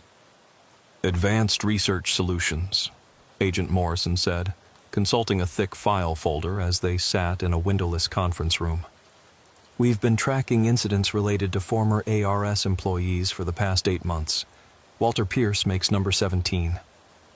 Samantha felt her stomach drop. 17 people have disappeared? Not all disappeared. Some died under circumstances that appeared natural at first glance. Heart attacks, strokes, accidents. But when you start looking at the statistical probability of that many deaths among such a specific population, the pattern becomes obvious." Agent Morrison opened his file and spread out a collection of photographs and documents across the conference table. Each photo showed an elderly person, men and women in their 60s and 70s, along with brief biographical summaries and death certificates or missing person reports. "Advanced Research Solutions was shut down in 1995, he continued, but the research they were conducting never really stopped. It just moved underground, split between private contractors and classified programs that operate without congressional oversight." "What kind of research are we talking about? Behavior modification? Psychological conditioning? Neural interface technology? The kind of stuff that sounds like science fiction until you see it in action." Morrison picked up one of the photos. Dr. Margaret, former ARS neuroscientist, found dead in her home in Portland 6 months ago. Apparent heart attack, but the autopsy revealed traces of a synthetic compound that can induce cardiac arrest while leaving minimal forensic evidence. He selected another photo. Robert Hendricks, ARS behavioral psychologist, disappeared from a memory care facility in Denver 3 months ago. Security footage shows him leaving voluntarily with a nurse who was later determined to be an imposter using sophisticated identity documents. The similarities to Walter Pierce's case were unmistakable. Samantha studied the photographs, noting that all the victims appeared to have been specifically targeted based on their knowledge of classified research from decades past. "Agent Morrison, who's doing this? And why now, after all these years?" "That's what we're trying to figure out. Our working theory is that someone, possibly a foreign intelligence service, possibly a private organization, is systematically acquiring personnel with knowledge of behavior modification techniques developed by the U.S. government. But these people are in their 70s and 80s, many with dementia. How valuable could their information really be?" Morrison's expression grew darker. "More valuable than you might think. The research conducted by Advanced Research Solutions was decades ahead of anything that's been publicly acknowledged. They developed techniques for controlling human behavior that make modern propaganda and social media manipulation look primitive by comparison." He pulled out a heavily redacted document and placed it in front of Samantha. "This is a partial summary of Project Mindbridge, one of ARS's most classified programs. They were developing methods to directly influence human thoughts and actions using a combination of pharmaceutical, technological, and psychological techniques." Samantha scanned the visible portions of the document, trying to make sense of the technical language and blacked-out sections. What she could read was deeply disturbing. References to cognitive override protocols, behavioral programming sequences, and remote neural influence systems. "Are you telling me they figured out how to control people's minds?" "In limited ways, under specific conditions, yes. The research was terminated because the ethical implications were considered unacceptable, even for a classified military program. But the knowledge still exists in the minds of the people who developed it.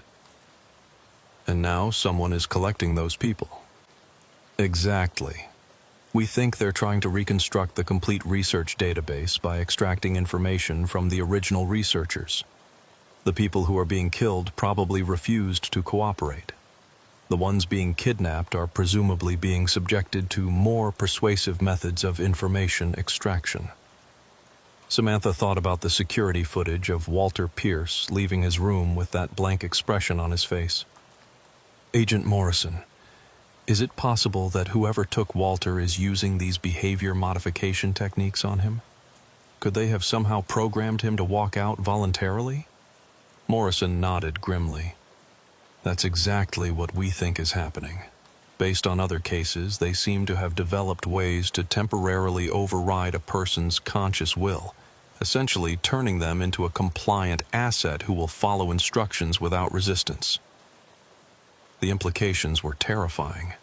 If the kidnappers possessed technology that could control human behavior, traditional law enforcement methods would be completely inadequate. How do you arrest someone who can make witnesses forget they saw anything, or convince police officers to ignore evidence? What can we actually do? Samantha asked. If these people have access to mind control technology, how do we even investigate them effectively? Very carefully, Morrison replied.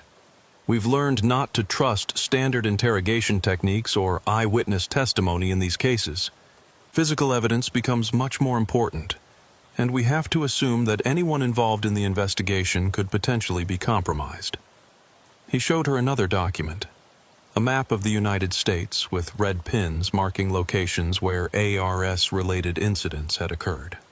The pins were scattered across multiple states, but there seemed to be a concentration in the Midwest. We think they're operating out of a central facility somewhere in this region, Morrison said, circling an area that included parts of Missouri, Kansas, and Nebraska. Based on the timing and logistics of the kidnappings, we estimate they need to be within a 6-hour drive of most of the target locations. Any idea what kind of facility they'd need? Something large enough to house multiple subjects, isolated enough to avoid detection, and equipped with medical and research equipment. Probably a former military installation, defunct research facility, or private compound with significant infrastructure. Samantha studied the map, noting that Lincoln County fell squarely within the suspected operational area. Agent Morrison, if Walter Pierce is still alive, how much time do we have to find him? Based on previous cases, they typically extract what they need within 72 hours. After that, the subjects either die from the stress of the interrogation process or are eliminated to prevent them from providing information to law enforcement. Samantha looked at her watch. Walter had been missing for 18 hours, which meant they had less than 3 days to locate him before he joined the growing list of ARS researchers who would never share their secrets with anyone. I need to get back to Lincoln County and continue the investigation, she said. Is there anything else you can tell me that might help? Morrison gathered up the files and photographs. Watch for patterns in communication and logistics. These operations require significant coordination and resources. Someone is funding this, providing equipment and personnel, and managing information security at a very high level. What about Tiffany Martinez, the fake nurse? Almost certainly a professional operative using a sophisticated cover identity. She's probably long gone, but any information you can gather about her could help us identify the organization she works for. As Samantha drove back to Lincoln County, her mind was racing with the implications of what Agent Morrison had told her. The disappearance of Walter Pierce wasn't just a local crime. It was part of a systematic operation to acquire classified information that could potentially be used to control human behavior on a massive scale. But there was another possibility that Morrison hadn't mentioned, one that was almost too frightening to consider. What if the people behind these kidnappings weren't trying to learn about behavior modification techniques? What if they had already mastered them and were now using them for purposes that went far beyond information extraction? When she arrived back at the police station, Samantha found her partner, Daniel Rodriguez, waiting for her with a stack of printouts and a grim expression. I've been digging deeper into the background checks for nursing home employees, he said, and I found something that's going to make you very uncomfortable. He handed her a spreadsheet showing employment records for healthcare workers across a dozen different facilities in the region. Look at the dates when people with ARS connections disappeared, then look at when temporary or new employees were hired at their facilities. Samantha scanned the data and immediately saw the pattern Rodriguez had identified. In every case, someone with credentials similar to Tiffany Martinez had been hired within 2 weeks of an ARS-related disappearance or death. The timing was too consistent to be coincidental. They've been infiltrating nursing homes and care facilities across multiple states, Rodriguez continued, placing operatives in positions where they can access vulnerable elderly residents, particularly those with backgrounds that might be of interest. How many facilities are we talking about? At least 15 that I've identified so far, possibly more. And here's the really disturbing part. Most of these operatives are still in place. They didn't disappear after completing their missions like Tiffany Martinez did. They're still working, still having access to residents, still gathering information. Samantha felt a chill as she realized the scope of what they were dealing with. This wasn't just about kidnapping former government researchers. It was about establishing a network of assets throughout the healthcare system who could identify, monitor, and potentially eliminate people with knowledge that someone considered valuable.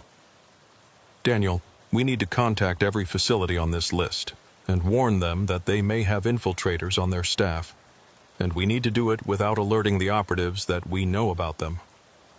Already thought of that, Rodriguez said.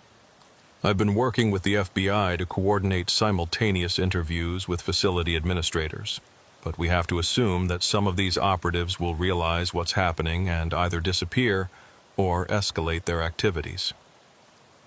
As if summoned by his words, Samantha's phone rang with a call from Linda Hartwell at Sunset Manor. Officer Reeves, thank God you answered. We have another problem. A big one. What's wrong? It's about Jennifer Collins, the nurse who called in sick the night Walter disappeared. She didn't call in sick. She's been found dead in her apartment. And it looks like she's been dead for at least 2 days. Samantha felt the pieces of a darker puzzle falling into place. Jennifer Collins hadn't called in sick on the night of Walter's disappearance because Jennifer Collins had already been murdered. Someone had killed her, stolen her identity information, and used it to manipulate the staffing schedule at Sunset Manor. Linda, I need you to listen to me very carefully. Lock down the facility immediately. Don't let anyone in or out without police authorization. And I need a complete list of every employee who's been hired in the past 6 months, along with their personnel files. Officer Reeves, what's going on? Are we in danger?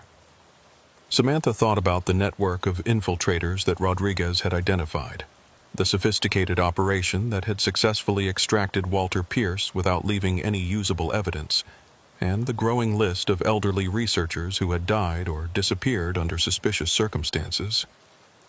I don't know yet, she said honestly, but I think Walter's disappearance is just the beginning of something much bigger. As she hung up the phone, Samantha realized that their investigation had shifted from a missing person case to something that resembled a counterintelligence operation.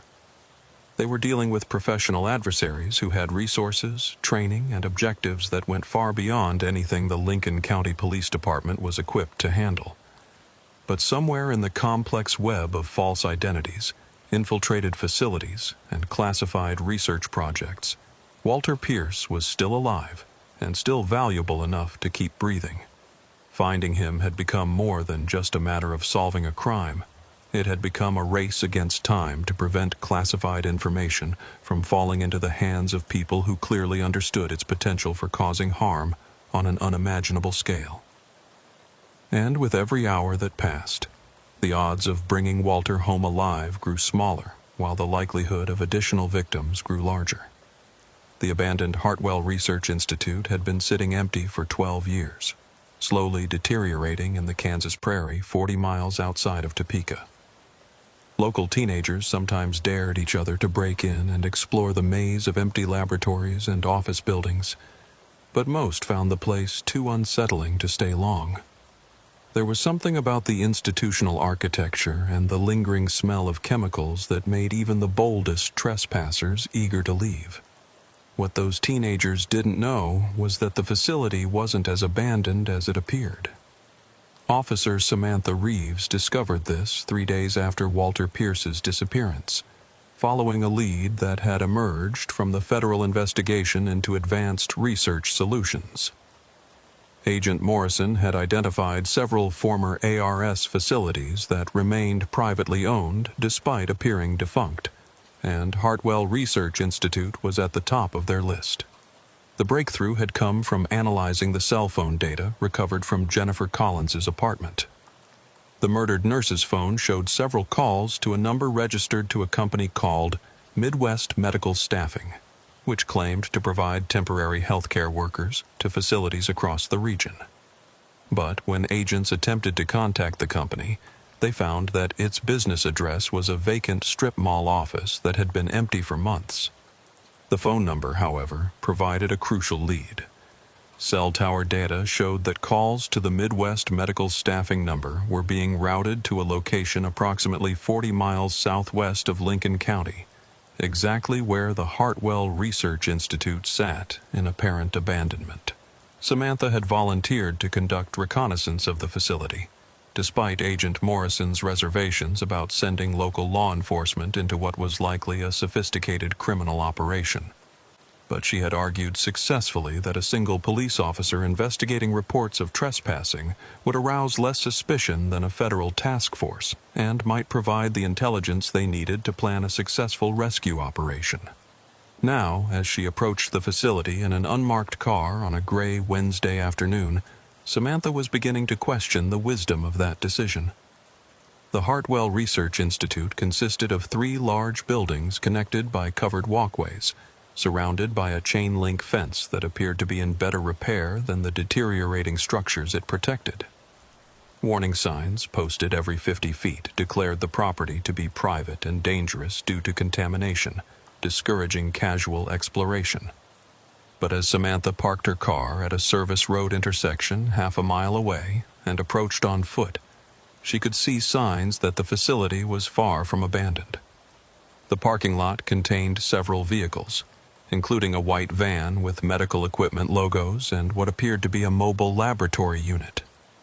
Power lines that should have been disconnected years ago were clearly active, and she could see lights in several windows of the main building. Using binoculars to survey the facility from a concealed position in a grove of trees, Samantha was able to observe a level of activity that suggested the Hartwell Institute was operating as a fully functional research facility, despite its official status as an abandoned property. She watched as personnel in medical scrubs moved between buildings, wheeling equipment and what appeared to be medical gurneys along the covered walkways. The operation looked professional and well organized, with none of the improvised quality she might have expected from a criminal organization.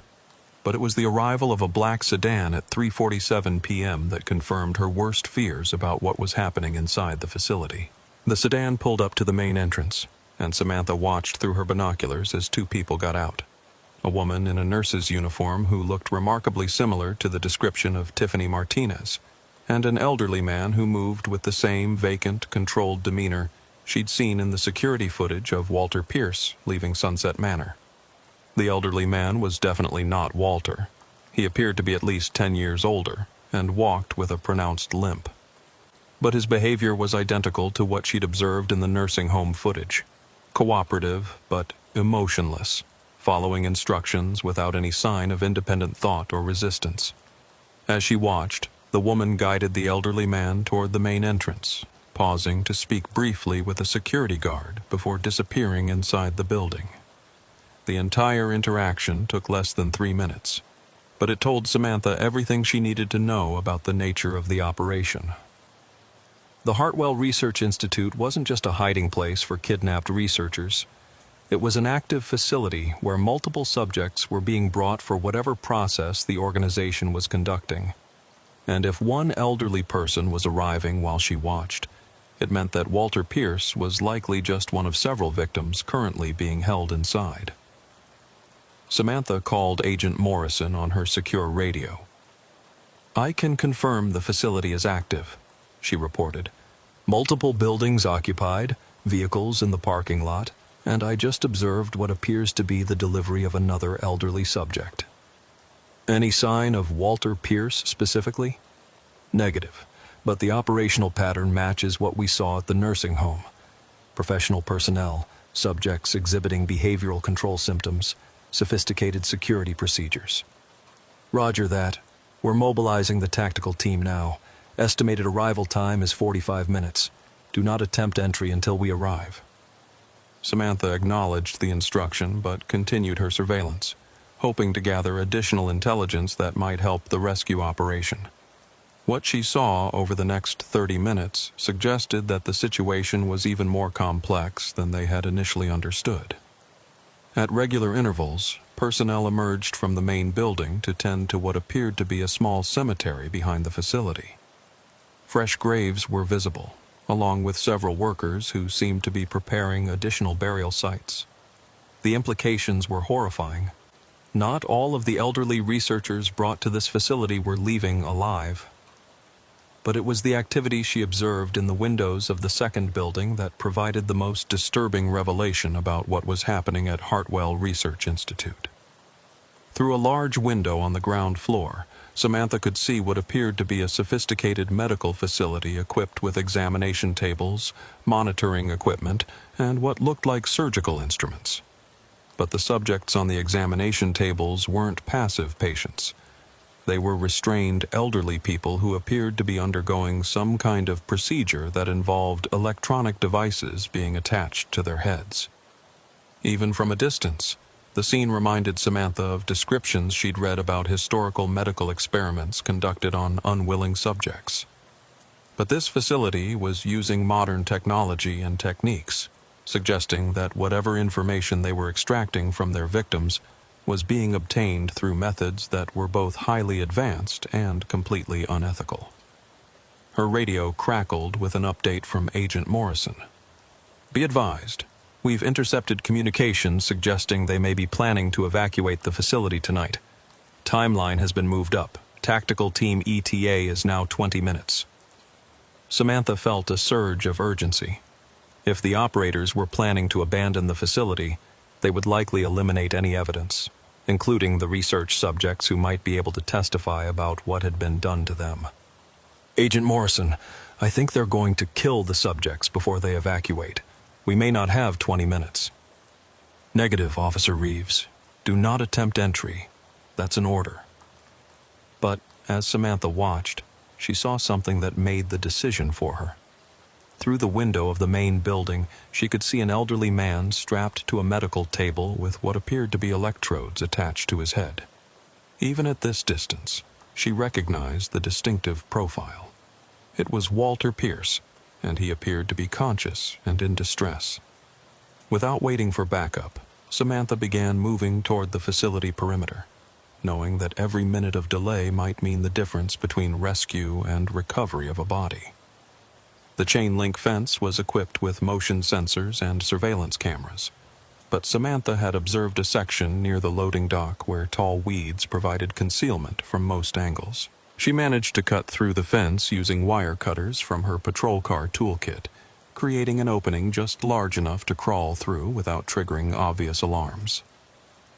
The loading dock area was temporarily unguarded, allowing her to reach the rear entrance of the main building. The door was locked, but it was an older institutional lock that yielded to basic lock-picking techniques she'd learned during her police training. Inside, the facility was a maze of corridors lined with rooms that had been converted from research laboratories into holding cells and medical examination areas. The smell was a combination of disinfectant, human waste, and something else, a sweet, chemical odor that reminded Samantha of stories she'd heard about industrial accidents.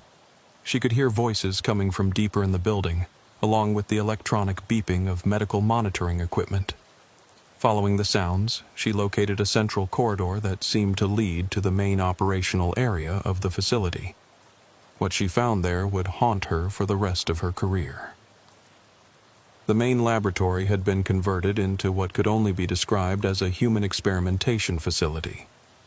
A dozen examination tables were arranged in rows, each occupied by an elderly person in various stages of what appeared to be medical torture.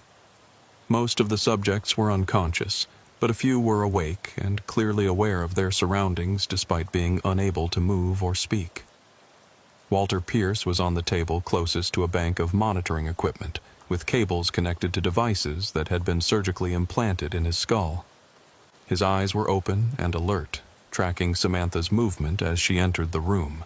but he showed no other sign of voluntary muscle control.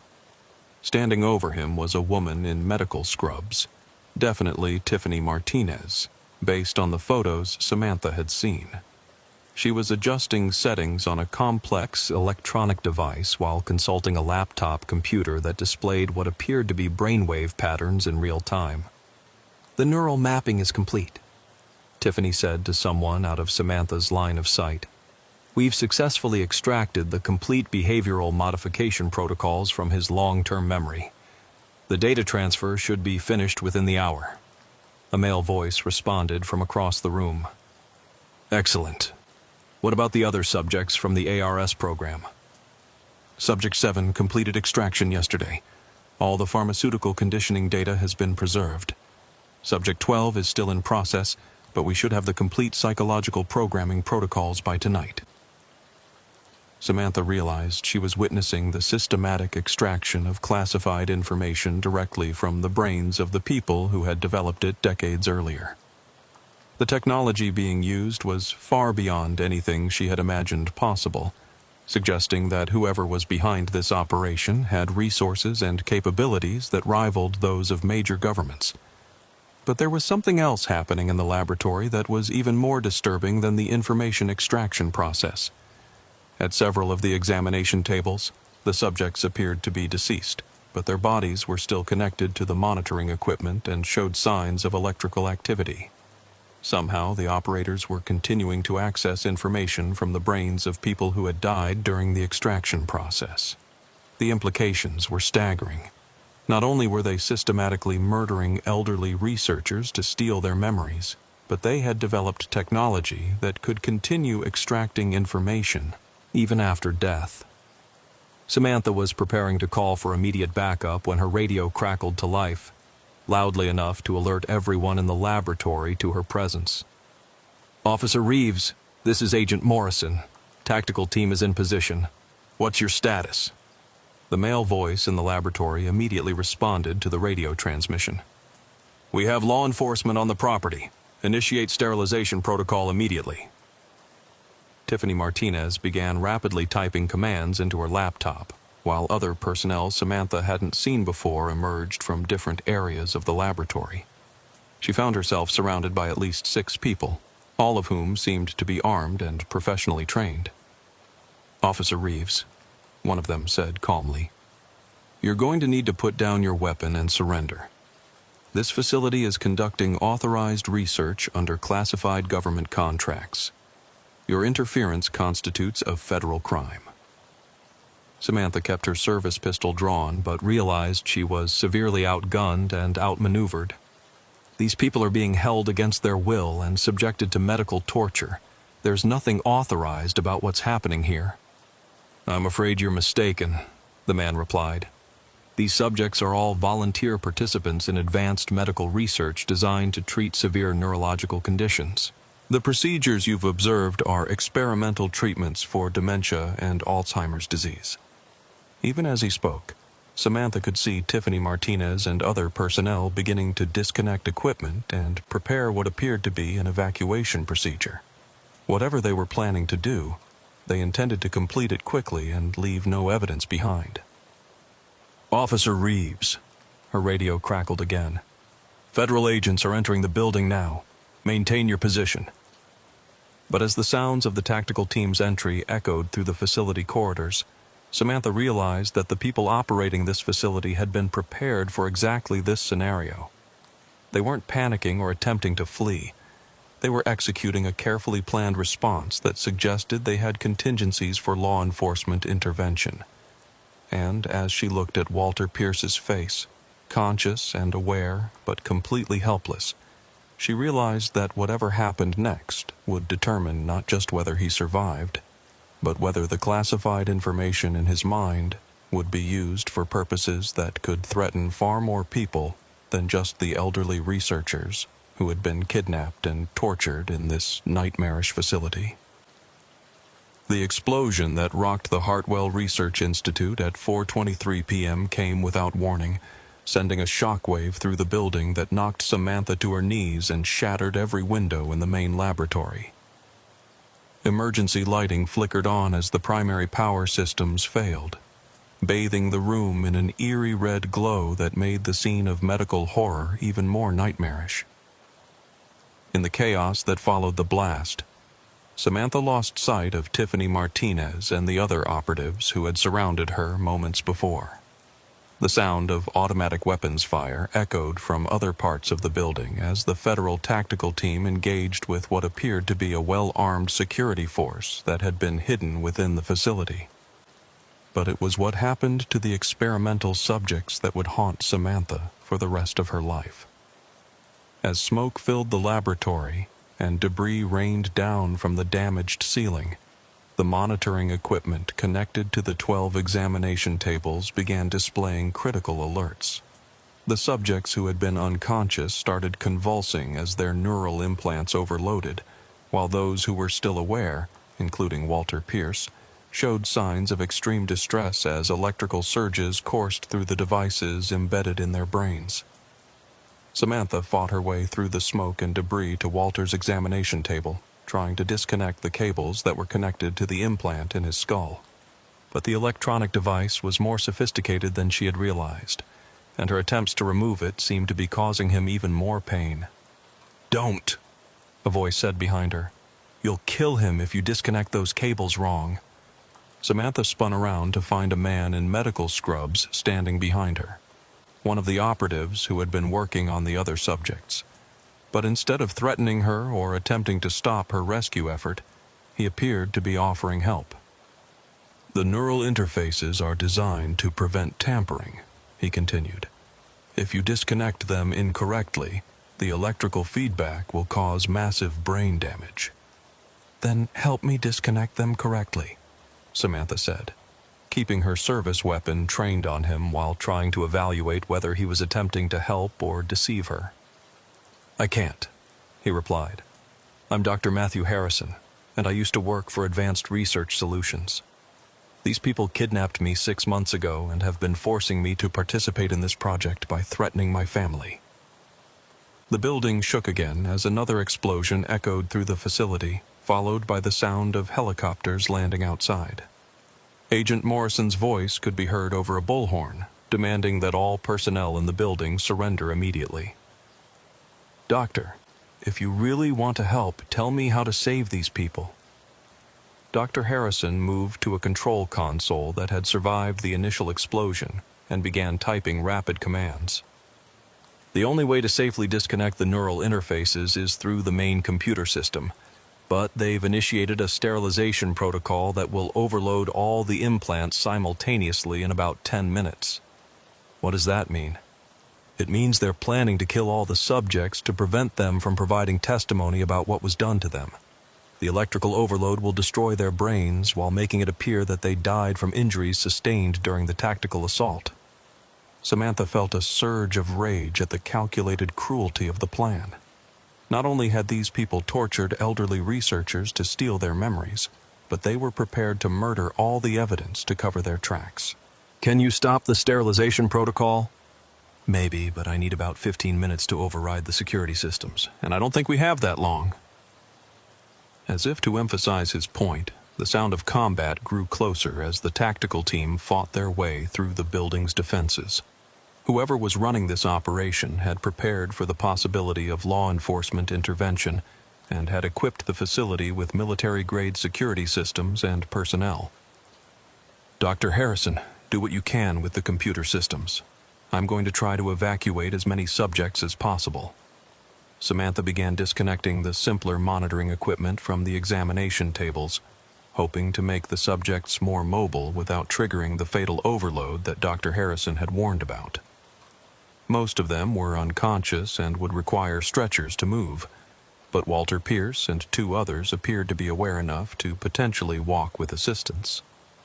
But as she tried to help Walter sit up, she realized that the neural implants had done more than just extract information from his brain. They had also impaired his motor functions and speech capacity. He could understand what was happening around him, but he couldn't coordinate his movements or communicate effectively. "Walter, I'm Officer Samantha Reeves with the Lincoln County Police Department. We're here to get you out of this place. Can you understand me?" Walter's eyes focused on her face, and he nodded slightly. But when he tried to speak, only incoherent sounds emerged.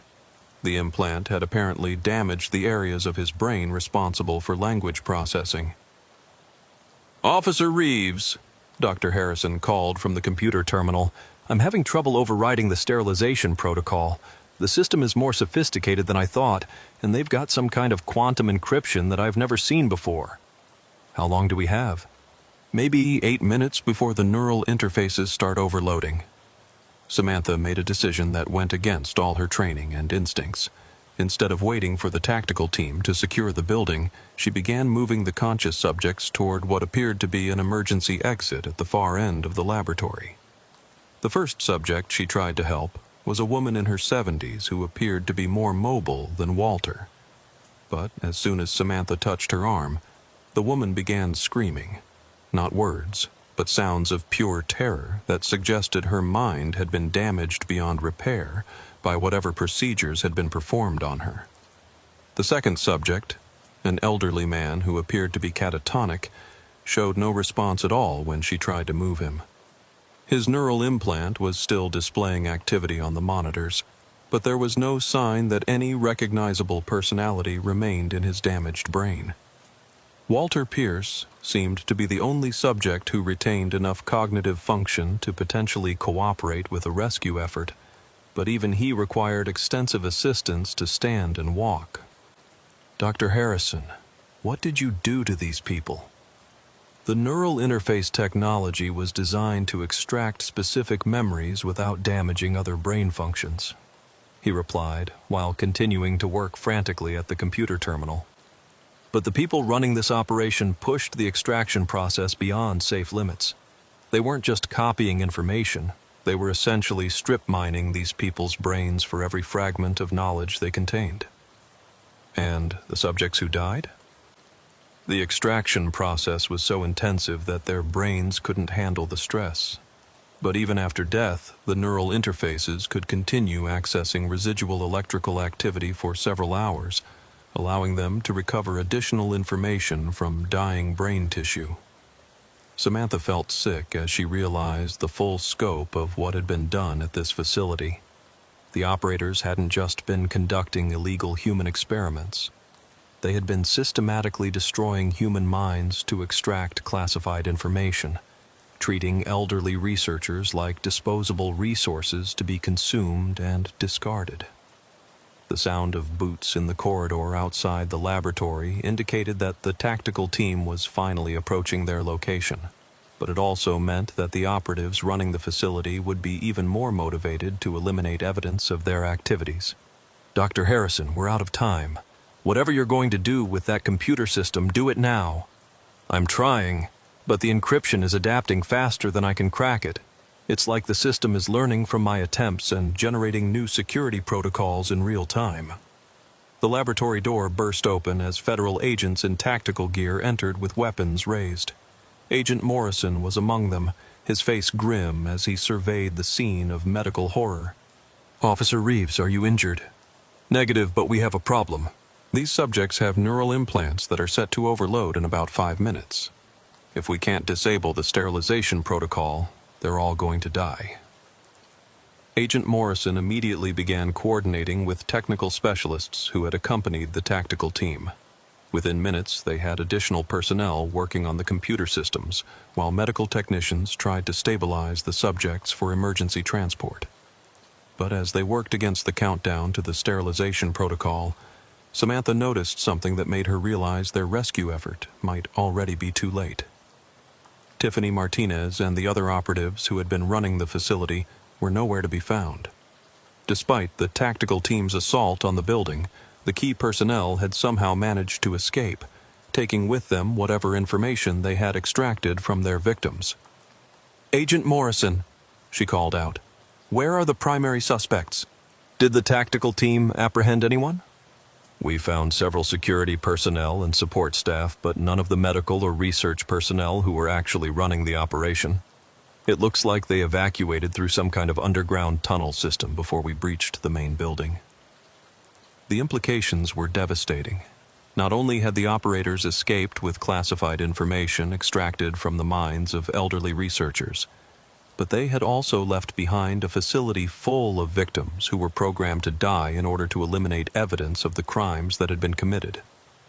"Agent Morrison, we found something," one of the technical specialists called out. "The sterilization protocol isn't just designed to kill the subjects. It's also set to destroy all the computer systems and research data. They're planning to eliminate every trace of what was done here." "How long do we have?" 3 minutes until the neural implants overload, maybe 6 minutes until the facility's self-destruct system activates. Agent Morrison began coordinating an immediate evacuation of all personnel and subjects. But Samantha realized that even if they managed to get everyone out alive, they would lose any chance of understanding what had been done or recovering the stolen information. "Dr. Harrison," she called out, "is there any way to preserve the research data before the systems destroy themselves?" "I can try to download the extraction logs, but there's no way to get all of it. The database is enormous. We're talking about decades of classified research from dozens of subjects. Do what you can." As federal agents and medical personnel worked frantically to evacuate the subjects from the laboratory, Samantha stayed with Walter Pierce, trying to provide some comfort to a man whose mind had been systematically destroyed by people who viewed human consciousness as nothing more than a data storage system to be exploited. Walter looked at her with eyes that still showed intelligence and awareness, but when he tried to communicate, the damage to his brain made coherent speech impossible. He seemed to understand that they were trying to help him, but there was also a profound sadness in his expression that suggested he knew he would never fully recover from what had been done to him. The countdown reached 0 at 4:47 p.m. Instead of the massive electrical overload that Dr. Harrison had predicted, there was only a series of small sparks from the neural implants as their power systems simply shut down. The sterilization protocol had malfunctioned, leaving the subjects alive, but the computer systems locked in an encrypted state that made data recovery impossible. As they carried Walter Pierce and the other survivors out of the facility, Samantha could see smoke rising from other buildings in the complex. The self-destruct system was working properly, even if the subject elimination protocol had failed, ensuring that any evidence of the operation would be destroyed within minutes. The last thing she saw as they reached the emergency vehicles waiting outside was the main laboratory building collapsing in on itself, taking with it any hope of understanding the full scope of what had been done to Walter Pierce and the other victims. 3 weeks later, Samantha visited Walter at the specialized medical facility where he was receiving treatment for his brain injuries. The neural implant had been successfully removed, but the damage it had caused appeared to be permanent. He could understand simple communication and perform basic tasks, but his capacity for complex thought and speech had been irreversibly compromised. "The other subjects aren't doing as well," Dr. Patricia Williams, the neurologist overseeing his care, had told her. "Most of them suffered more extensive brain damage and will require permanent institutional care. Walter was lucky, if you can call it that." "What about the people who did this? Any leads on where they went?" "The FBI is still investigating, but they've essentially vanished. The identities they were using were all sophisticated fakes, and the financial trail leads to offshore accounts that were closed immediately after the facility was destroyed." Samantha sat with Walter for an hour, reading to him from a paperback novel she'd found in his room at Sunset Manor. He seemed to enjoy the familiar routine, even if he couldn't follow the complex plot anymore. But as she was preparing to leave, Walter managed to speak a single word clearly enough for her to understand. "More." "More what, Walter?" He pointed toward the window, then gestured vaguely in several directions, repeating the word with obvious effort. "More. More." It took Samantha several minutes to understand what he was trying to communicate, but eventually she realized that Walter was warning her about something the medical professionals had missed. He was trying to tell her that there were more facilities like Hartwell Research Institute, more operations extracting classified information from elderly researchers, and more victims suffering the same fate that had been inflicted on him. The case of Walter Pierce's disappearance had been officially closed with the destruction of the facility and the rescue of the surviving subjects. But as Samantha drove away from the medical center, she understood that they had only uncovered a small piece of a much larger operation that continued to function in the shadows. Somewhere, Tiffany Martinez and her associates were setting up new facilities and identifying new targets, systematically acquiring the classified knowledge that existed only in the minds of elderly researchers who had thought their secrets died with their careers. And until someone found a way to stop them, Walter Pierce's suffering would be repeated again and again, as the accumulated knowledge of decades of classified research was extracted from the minds of people who had never intended to share their secrets with anyone. The question that would haunt Samantha for years to come was whether law enforcement would ever be able to match the resources and sophistication of an organization that could make people disappear from secured facilities and extract information directly from their brains, using technology that seemed to belong more to science fiction than to the real world. Walter Pierce had survived, but his mind had been stripped of everything that made him who he was.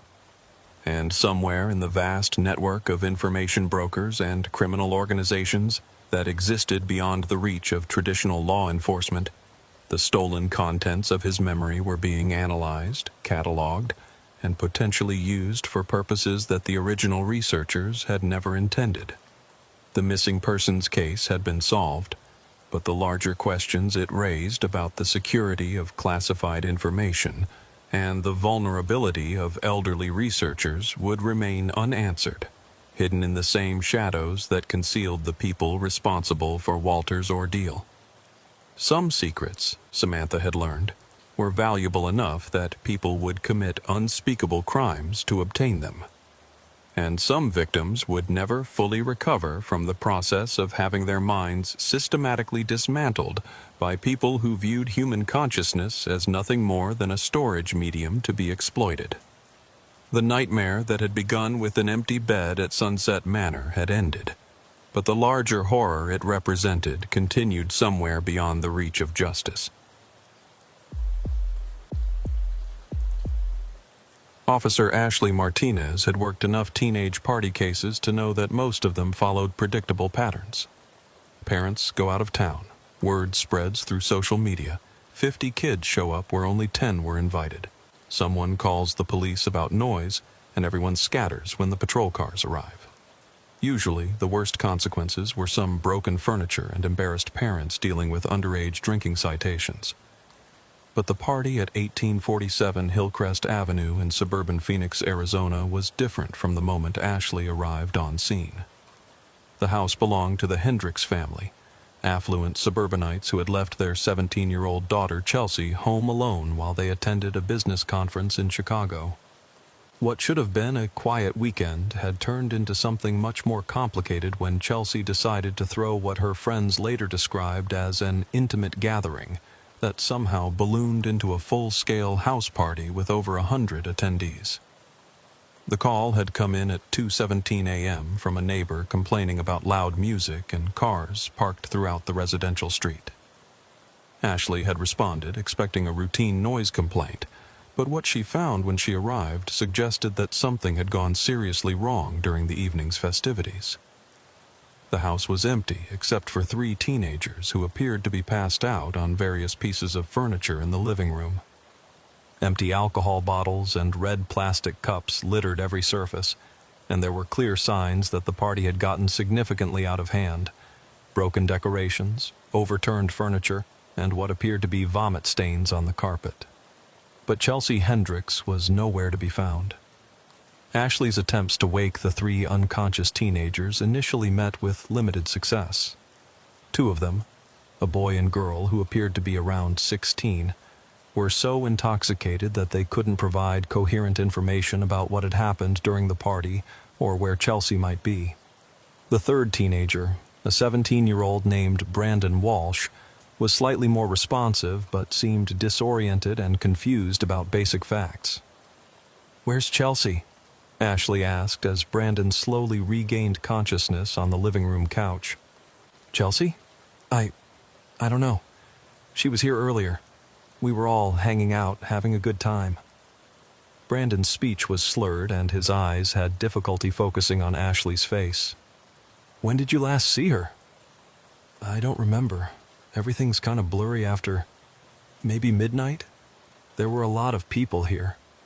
Ashley checked the rest of the house, finding evidence that the party had extended to every room, including the bedrooms upstairs. Chelsea's parents' bedroom had been thoroughly ransacked, with jewelry and personal items scattered across the floor. Several windows were open and the back door was unlocked, suggesting that people had been coming and going freely throughout the evening. But it was what Ashley found in Chelsea's bedroom that first suggested this wasn't just a case of a teenage girl who had passed out somewhere or gone home with friends. The room looked like it had been searched by someone looking for something specific. Dresser drawers had been pulled out and their contents dumped on the floor. The closet had been emptied, and even the mattress had been pulled off the bed frame. Personal items that should have been important to a teenage girl, photographs, jewelry, electronics, were scattered carelessly around the room as if whoever had been searching wasn't interested in typical valuables. Ashley called for backup and began documenting the scene while trying to get more coherent information from the three unconscious teenagers. As they gradually sobered up, a disturbing picture began to emerge of a party that had started normally, but had taken several concerning turns as the evening progressed. "There were people here I didn't recognize," Brandon said as his memory began to clear. "Chelsea invited maybe 20 people, but word got out on social media and all these random people started showing up.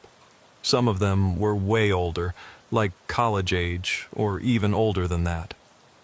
"Did Chelsea know these older people?" "I don't think so. She seemed kind of uncomfortable when they started arriving, but she didn't want to be rude and ask them to leave. You know how Chelsea is. She always tries to be nice to everyone." Ashley was taking notes while coordinating with the backup officers who had arrived to help process the scene. The other two teenagers were slowly becoming coherent enough to provide additional information about the party's progression.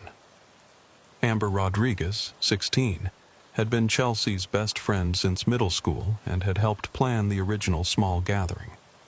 Her account of the evening was fragmented, but suggested that the party had taken an unexpectedly dark turn sometime after midnight. "People kept arriving who none of us knew," Amber said, holding an ice pack to her head and looking nauseated. "And they weren't just college kids looking for a party.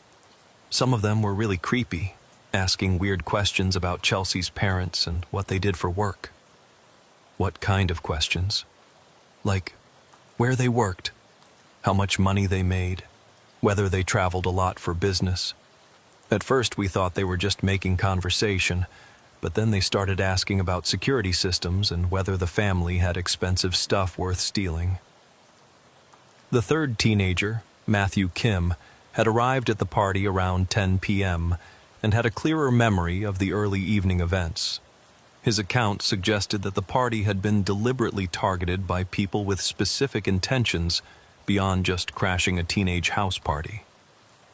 "There was this group of older guys who showed up around 11, Matthew said. "They had their own alcohol and were offering people drinks, but the drinks were really strong, like stronger than normal beer or whatever. People started getting way more messed up than they should have been." Ashley felt alarm bells going off in her head. "Matthew, are you saying you think people's drinks were spiked with something?" "I don't know for sure, but yeah, maybe. I saw Chelsea talking to one of these guys for like 20 minutes, and she seemed fine, but then after she had one of their drinks, she got really out of it really fast." "Can you describe these older men?" "There were 3 or 4 of them. The main guy was maybe in his 30s, well-dressed, like he had money. He seemed to know a lot about Chelsea's family, knew her parents' names, knew they were out of town, knew about her dad's job. It was weird how much he knew." Ashley was already calling for detectives and a crime scene team. What had initially appeared to be a routine teenage party situation was beginning to look like something much more sinister, possibly a targeted operation that had used the house party as cover for criminal activity. Matthew, did you see Chelsea leave with anyone? Or see her go anywhere specific in the house? That's the weird part. I remember seeing her talking to that guy upstairs around midnight, and she seemed really upset about something. But after that, I don't remember seeing her at all. And I was here until you guys showed up. By 4 a.m., Detective Ryan Murphy had arrived to take over the investigation, along with a team of crime scene technicians who began processing the house for evidence. What they found supported the teenagers' accounts of a party that had been infiltrated and possibly orchestrated by people with criminal intentions. The most disturbing discovery came when technicians tested the alcohol containers left behind by the uninvited guests. Several bottles contained traces of Rohypnol and GHB, drugs commonly associated with sexual assault cases, in concentrations that could have rendered someone unconscious within minutes of consumption. We're dealing with predators who specifically targeted this party, Detective Murphy told Ashley as they reviewed the preliminary findings. They knew the family would be out of town, they knew Chelsea would be home alone, and they came prepared with drugs and a plan. What about Chelsea? Any sign of where they might have taken her?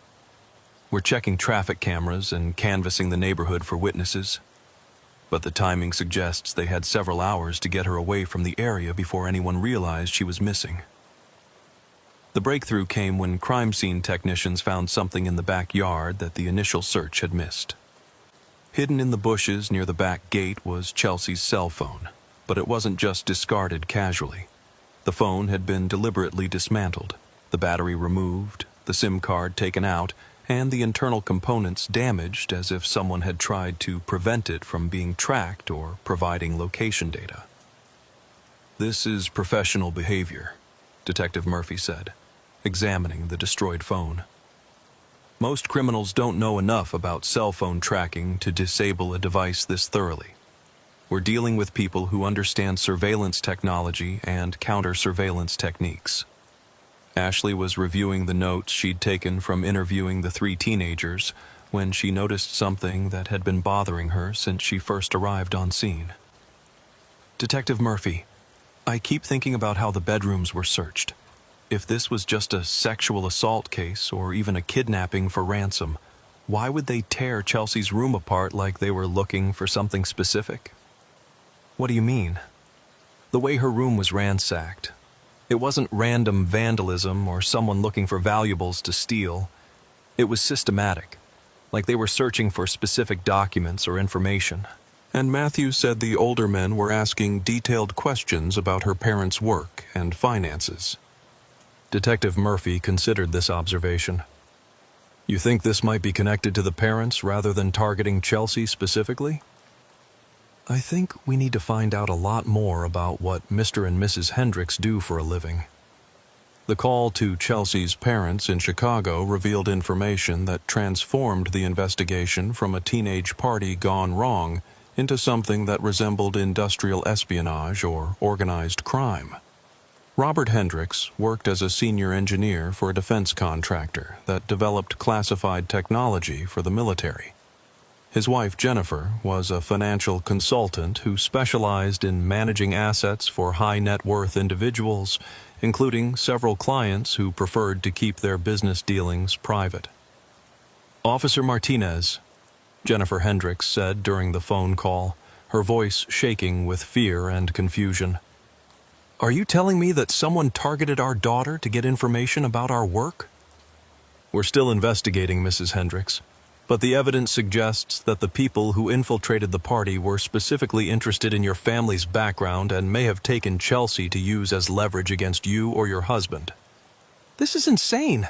We're just normal people trying to make a living. Why would anyone want to hurt Chelsea to get to us?" But as Ashley continued the conversation with Chelsea's parents, it became clear that their normal life included access to information and resources that certain people might consider extremely valuable. Robert's security clearance gave him access to cutting-edge military technology, while Jennifer's client list included individuals who had reason to keep their financial activities away from government scrutiny. "Mrs. Hendricks, I need you and your husband to return to Phoenix immediately, and I need you to think very carefully about anyone who might have shown unusual interest in your work or family situation recently." There was something," Jennifer said hesitantly. "About a month ago, Robert mentioned that someone had been asking questions about him at work. Not official questions, but like someone was trying to get information about his projects and security clearance." "What kind of someone?" "He said it was presented as a background check for some kind of consulting opportunity, but the questions were more detailed than normal. They wanted to know about our finances, our travel schedule, our family situation. Robert thought it was suspicious enough to report it to his security officer." Ashley felt pieces of a larger puzzle beginning to fall into place. The party hadn't been a random target of opportunity. It had been part of a carefully planned operation to gain access to the Hendricks family and the information they possessed.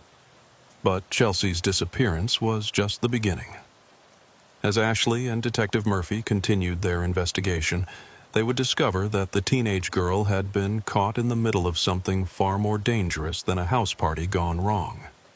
Somewhere in Phoenix, possibly in a location that had been prepared specifically for this purpose, Chelsea Hendricks was being held by people who viewed her not as a person, but as a tool to be used against her parents in pursuit of information that could be worth millions of dollars on the black market. And with every hour that passed, the chances of finding her alive grew smaller as the people who had taken her moved closer to achieving their ultimate objective: accessing classified military technology and private financial information that could be used to cause damage on a national scale. The 3 teenagers who had survived the party at 1847 Hillcrest Avenue were released to their parents after spending 6 hours at the police station, but Detective Murphy insisted they remain available for follow-up interviews as the investigation developed.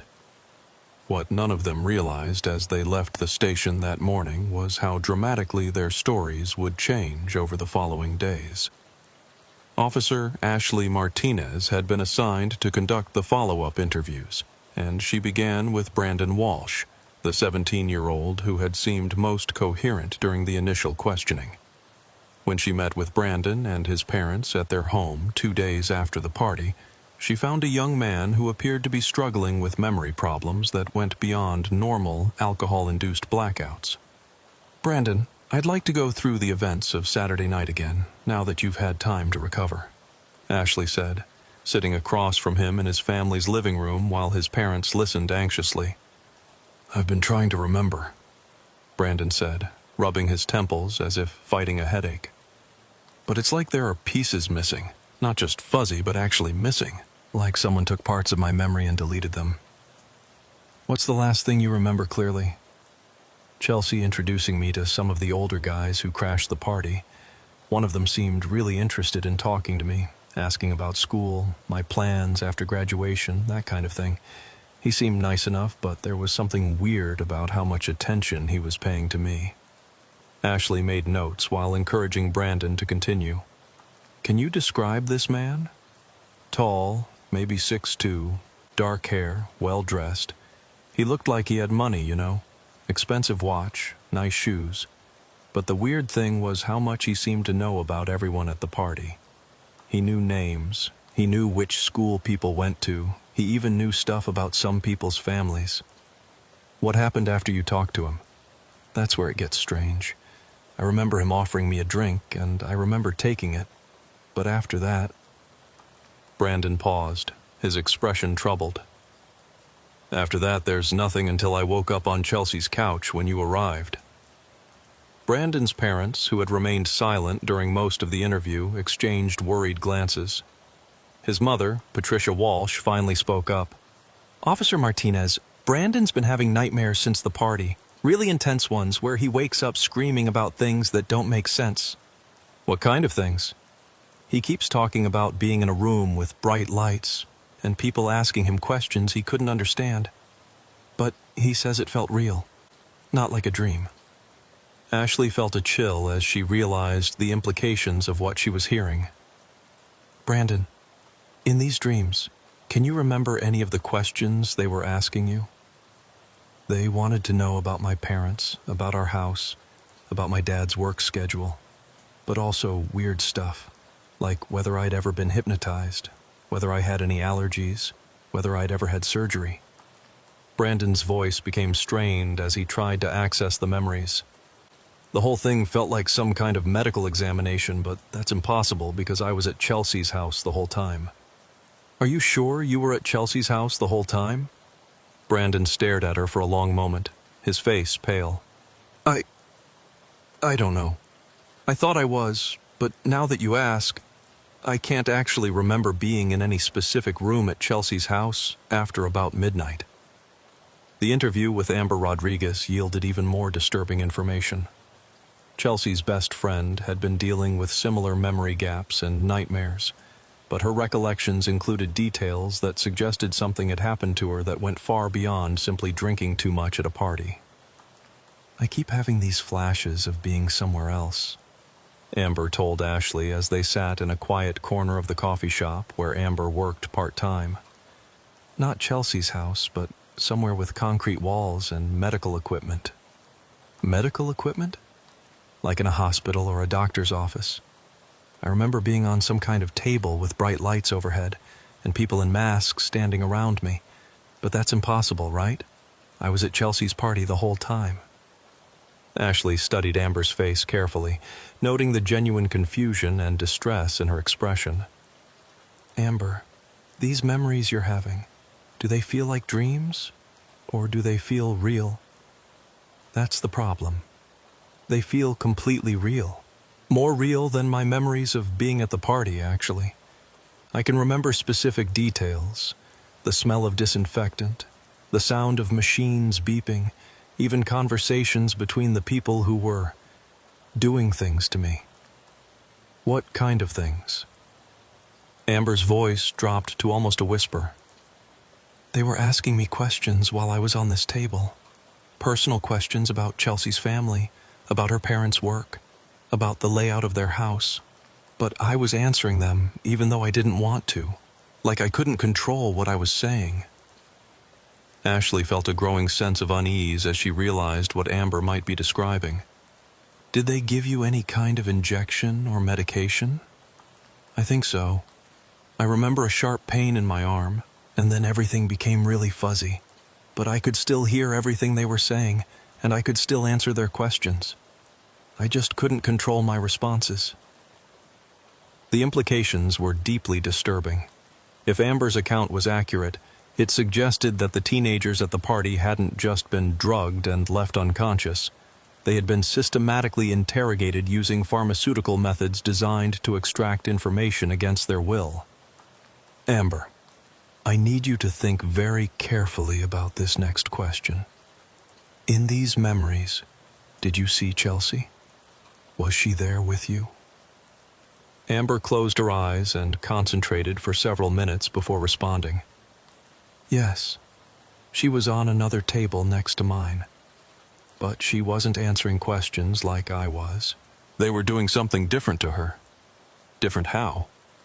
She was connected to some kind of machine, and they seemed to be, I don't know how to describe it, like they were putting information into her head instead of taking it out. And she looked terrified, but she couldn't move or speak. Ashley's interview with Matthew Kim, the third teenager who had been conscious when she arrived at the party, provided the most coherent account of what had actually happened that night.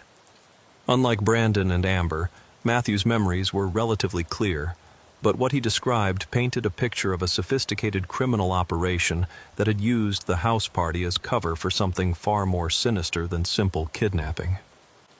I remember more than the other two because I didn't drink as much, Matthew explained as they sat in his family's living room.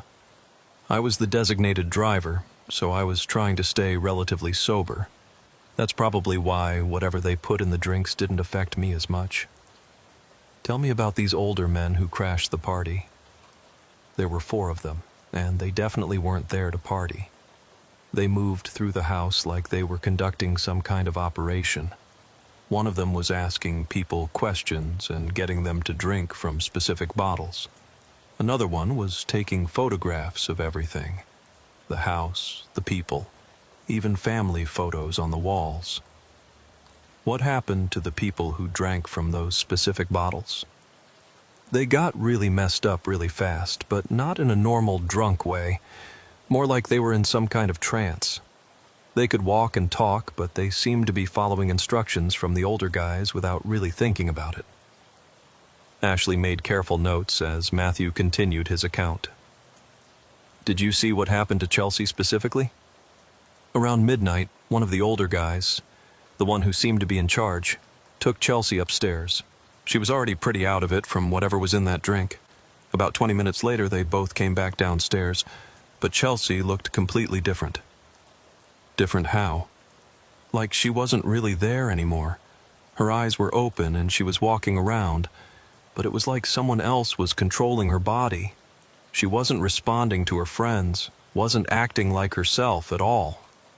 Matthew's description matched what Ashley had observed on the security footage from other cases involving sophisticated criminal organizations, victims who appeared to be conscious but were actually under some form of pharmaceutical or psychological control. Matthew, did you see Chelsea leave the house? That's the weird part. Around 1 a.m., she just walked out the back door like she was going somewhere specific.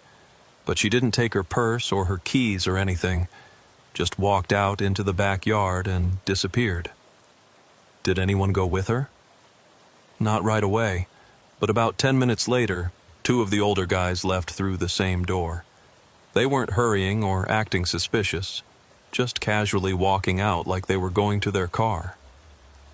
Ashley was beginning to understand the sophisticated nature of the operation that had targeted Chelsea and her friends. The perpetrators had used advanced pharmaceutical methods to control their victims' behavior, systematically extracted information about the Hendricks family, and then used some form of behavioral programming to make Chelsea voluntarily leave the house and go to a predetermined location. Matthew, during the time you were observing all this, did any of the older men show particular interest in you or try to get you to drink anything specific?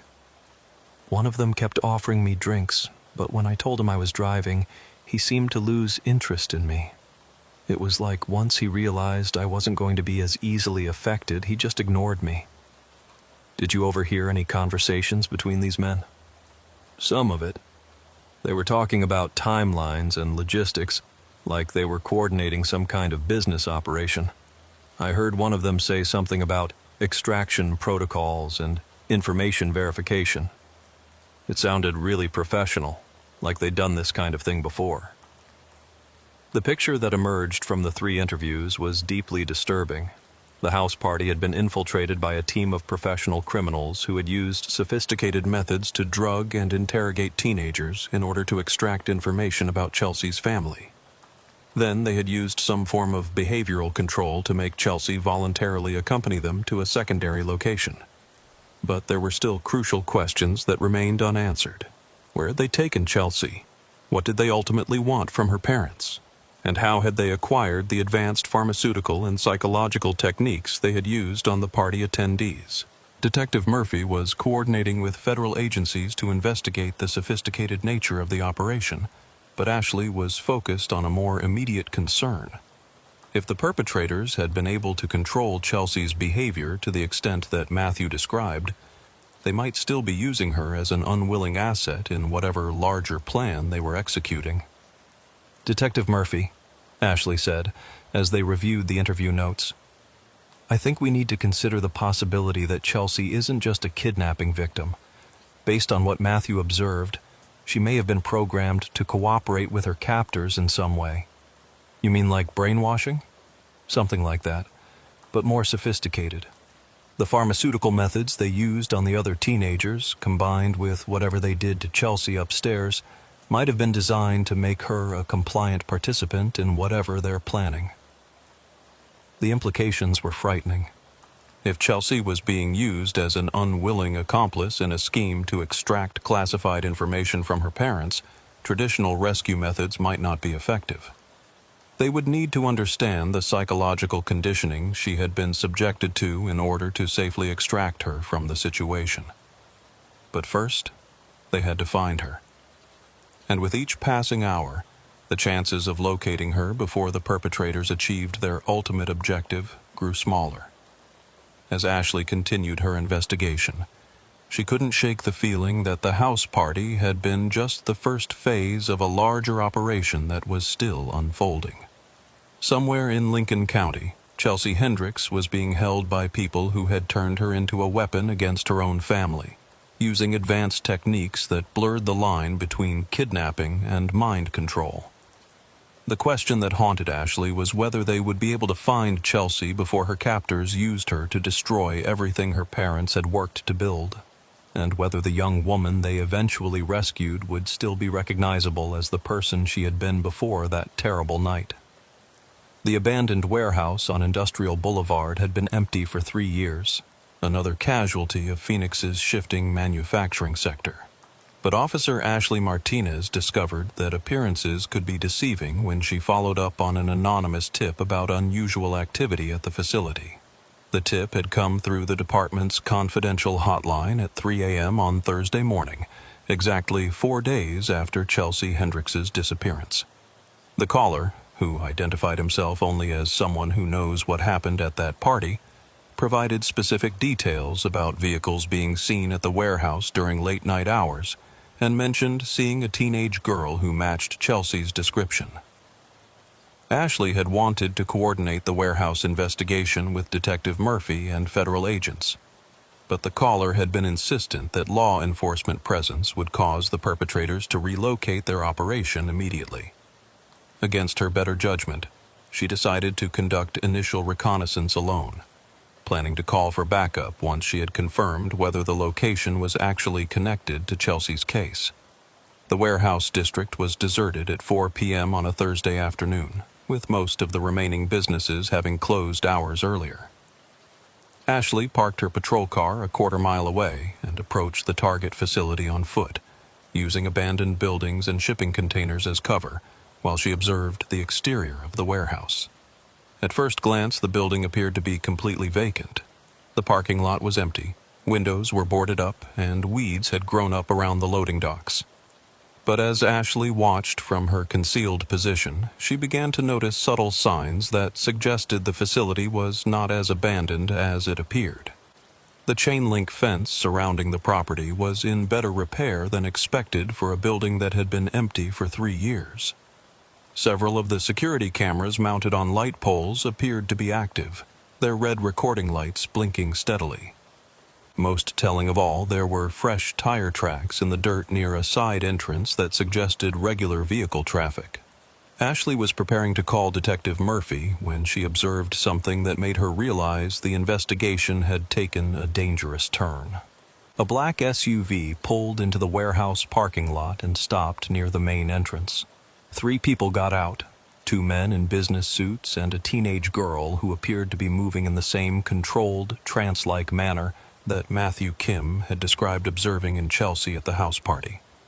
Even from a distance, Ashley could see that the girl matched Chelsea's physical description. But her behavior was deeply unsettling.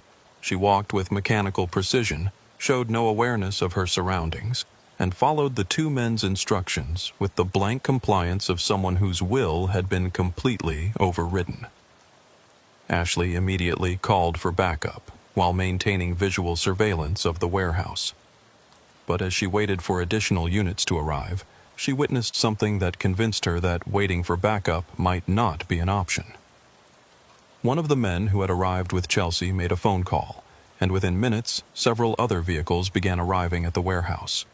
What had appeared to be an abandoned building suddenly became a hub of activity as people in medical scrubs and business attire began moving equipment and documents out of the facility. They were evacuating. Ashley realized that if she waited for backup to arrive, Chelsea and any evidence of what had been done to her would disappear. The perpetrators had clearly been monitoring law enforcement communications, or had been warned by their source within the police department that their location had been compromised. Making a decision that would haunt her for months afterward, Ashley approached the warehouse alone, hoping to gather enough intelligence to prevent the complete loss of their only lead in Chelsea's case. The side entrance she had observed was secured with a heavy padlock, but the loading dock on the opposite side of the building had been left open to accommodate the evacuation activity. Ashley was able to enter the warehouse through the loading area, taking cover behind stacks of shipping pallets while she observed the operation that was unfolding inside. What she saw inside the warehouse challenged everything she thought she knew about the scope and sophistication of the criminal organization they were dealing with. The interior of the building had been converted into what appeared to be a combination medical facility and high-tech laboratory.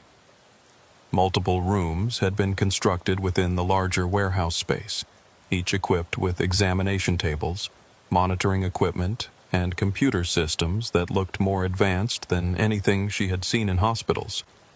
But it was the scale of the operation that was most shocking. Ashley counted at least 20 people moving through the facility with the efficiency and organization of a legitimate business operation. They weren't behaving like criminals trying to cover their tracks. They were behaving like professionals executing a planned relocation. Chelsea was in a room near the center of the facility, seated in what appeared to be a modified dentist's chair with various electronic devices connected to her head. Unlike the completely blank expression Matthew had described, she now appeared to be actively engaged in conversation with someone Ashley couldn't see from her position. But there was something deeply wrong with Chelsea's side of the conversation. Her responses were too quick, too precise, and completely lacking in the personality and speech patterns that should have been natural for a 17-year-old girl. She sounded like someone reciting scripted answers to predetermined questions. Ashley managed to move closer to Chelsea's location by using the confusion of the evacuation as cover. What she overheard of the conversation confirmed her worst fears about what had been done to the missing teenager. "Confirm your father's current security clearance level," a male voice instructed. "Robert Hendricks maintains top-secret clearance with compartmentalized information access through his position at Advanced Defense Systems," Chelsea replied in a monotone voice. "His current projects include development of adaptive camouflage technology and battlefield communication encryption systems. Provide access codes for his home computer system." Chelsea recited a series of alphanumeric codes without hesitation, followed by detailed instructions for bypassing additional security measures that her father had implemented to protect his work materials.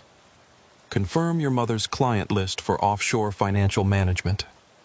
Again, Chelsea provided detailed information without any sign of emotional distress or resistance.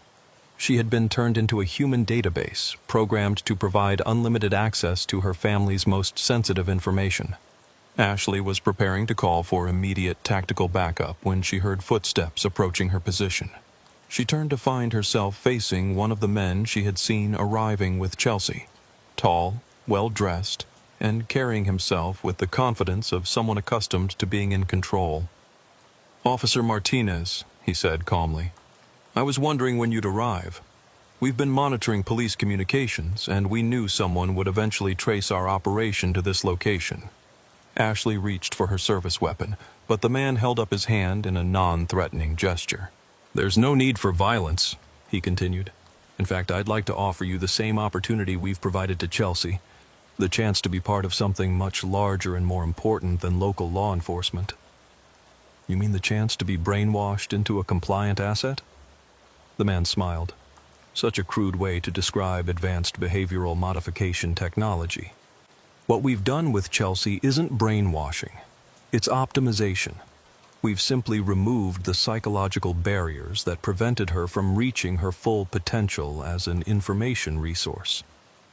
Ashley felt a chill as she realized the full scope of what she was dealing with. This wasn't just a criminal organization. It was a group that viewed human consciousness as technology to be hacked and reprogrammed according to their needs. "Who are you people? What do you want with Chelsea's family?" "We're researchers, Officer Martinez. We study human behavior and develop methods for optimizing cognitive function." Chelsea's parents possess information that could advance our research by decades, but they've been reluctant to share it voluntarily. So you decided to turn their daughter into a weapon against them. We decided to help Chelsea overcome the arbitrary limitations that society had placed on her potential. She's now capable of accessing and processing information at levels that would have been impossible before her optimization. Ashley was stalling for time while trying to figure out how to extract Chelsea from the facility without getting them both killed. But as the man continued talking, she realized that the situation was even more desperate than she had initially understood. Officer Martinez, I should mention that Chelsea isn't our only success story. Over the past 18 months, we've optimized several dozen subjects from various backgrounds. Some were teenagers like Chelsea. Others were adults with access to valuable information or resources. You're talking about a network of mind-controlled assets. We prefer the term cognitively enhanced individuals. And yes, we've developed quite an extensive network. In fact, I believe you've already met some of our other success stories during your investigation. Ashley felt her blood run cold as the implications of his statement became clear. You're saying some of the people I've been working with have been compromised. Let's just say that your investigation has proceeded exactly as we intended it to. Every lead you've followed, every witness you've interviewed, every piece of evidence you've discovered. It's all been carefully orchestrated to bring you to this moment. The warehouse suddenly felt like a trap that had been closing around her for days without her realizing it. How many of the people involved in Chelsea's case had been feeding information to this organization?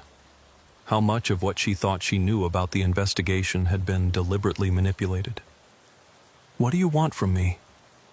The same thing we've given Chelsea, the opportunity to transcend the limitations of normal human consciousness.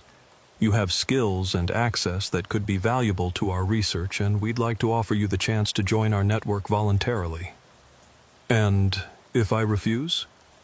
The man's expression didn't change, but his tone became slightly colder. Then you'll join our network involuntarily. The optimization process works equally well either way, though voluntary subjects tend to adapt more quickly to their enhanced capabilities. Ashley was reaching for her radio to call for backup when she heard the sound of vehicles approaching the warehouse at high speed. Through the windows, she could see police cars and federal tactical units surrounding the building. But instead of looking concerned about the law enforcement response, the man seemed pleased. "Excellent timing," he said. "This will be a perfect demonstration of how effectively our network has penetrated local and federal law enforcement agencies." As Ashley watched in horror, some of the responding officers began taking positions that would prevent the escape of their fellow officers rather than the suspects. The tactical operation that should have been a rescue mission was being sabotaged from within by people who appeared to be legitimate law enforcement personnel.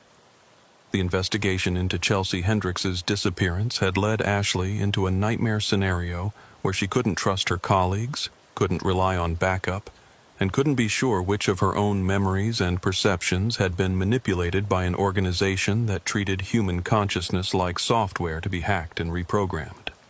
And somewhere in the chaos of the compromised rescue operation, Chelsea continued to sit in her modified chair, providing detailed information about her family's secrets to people who viewed her not as a victim to be saved, but as a successfully reprogrammed asset to be protected and utilized.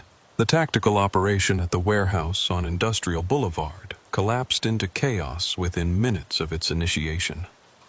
Officer Ashley Martinez watched from her position inside the facility as the law enforcement response fractured along lines that had been invisible until this moment.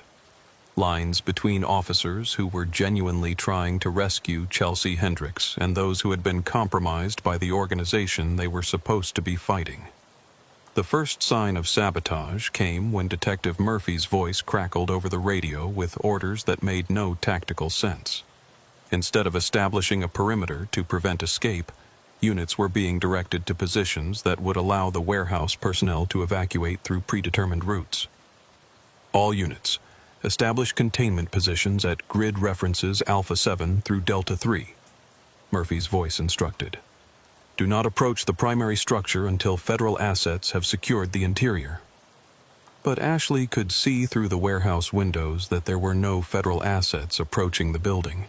The tactical units that should have been moving to secure Chelsea and apprehend her captors were instead taking defensive positions that protected the evacuation operation.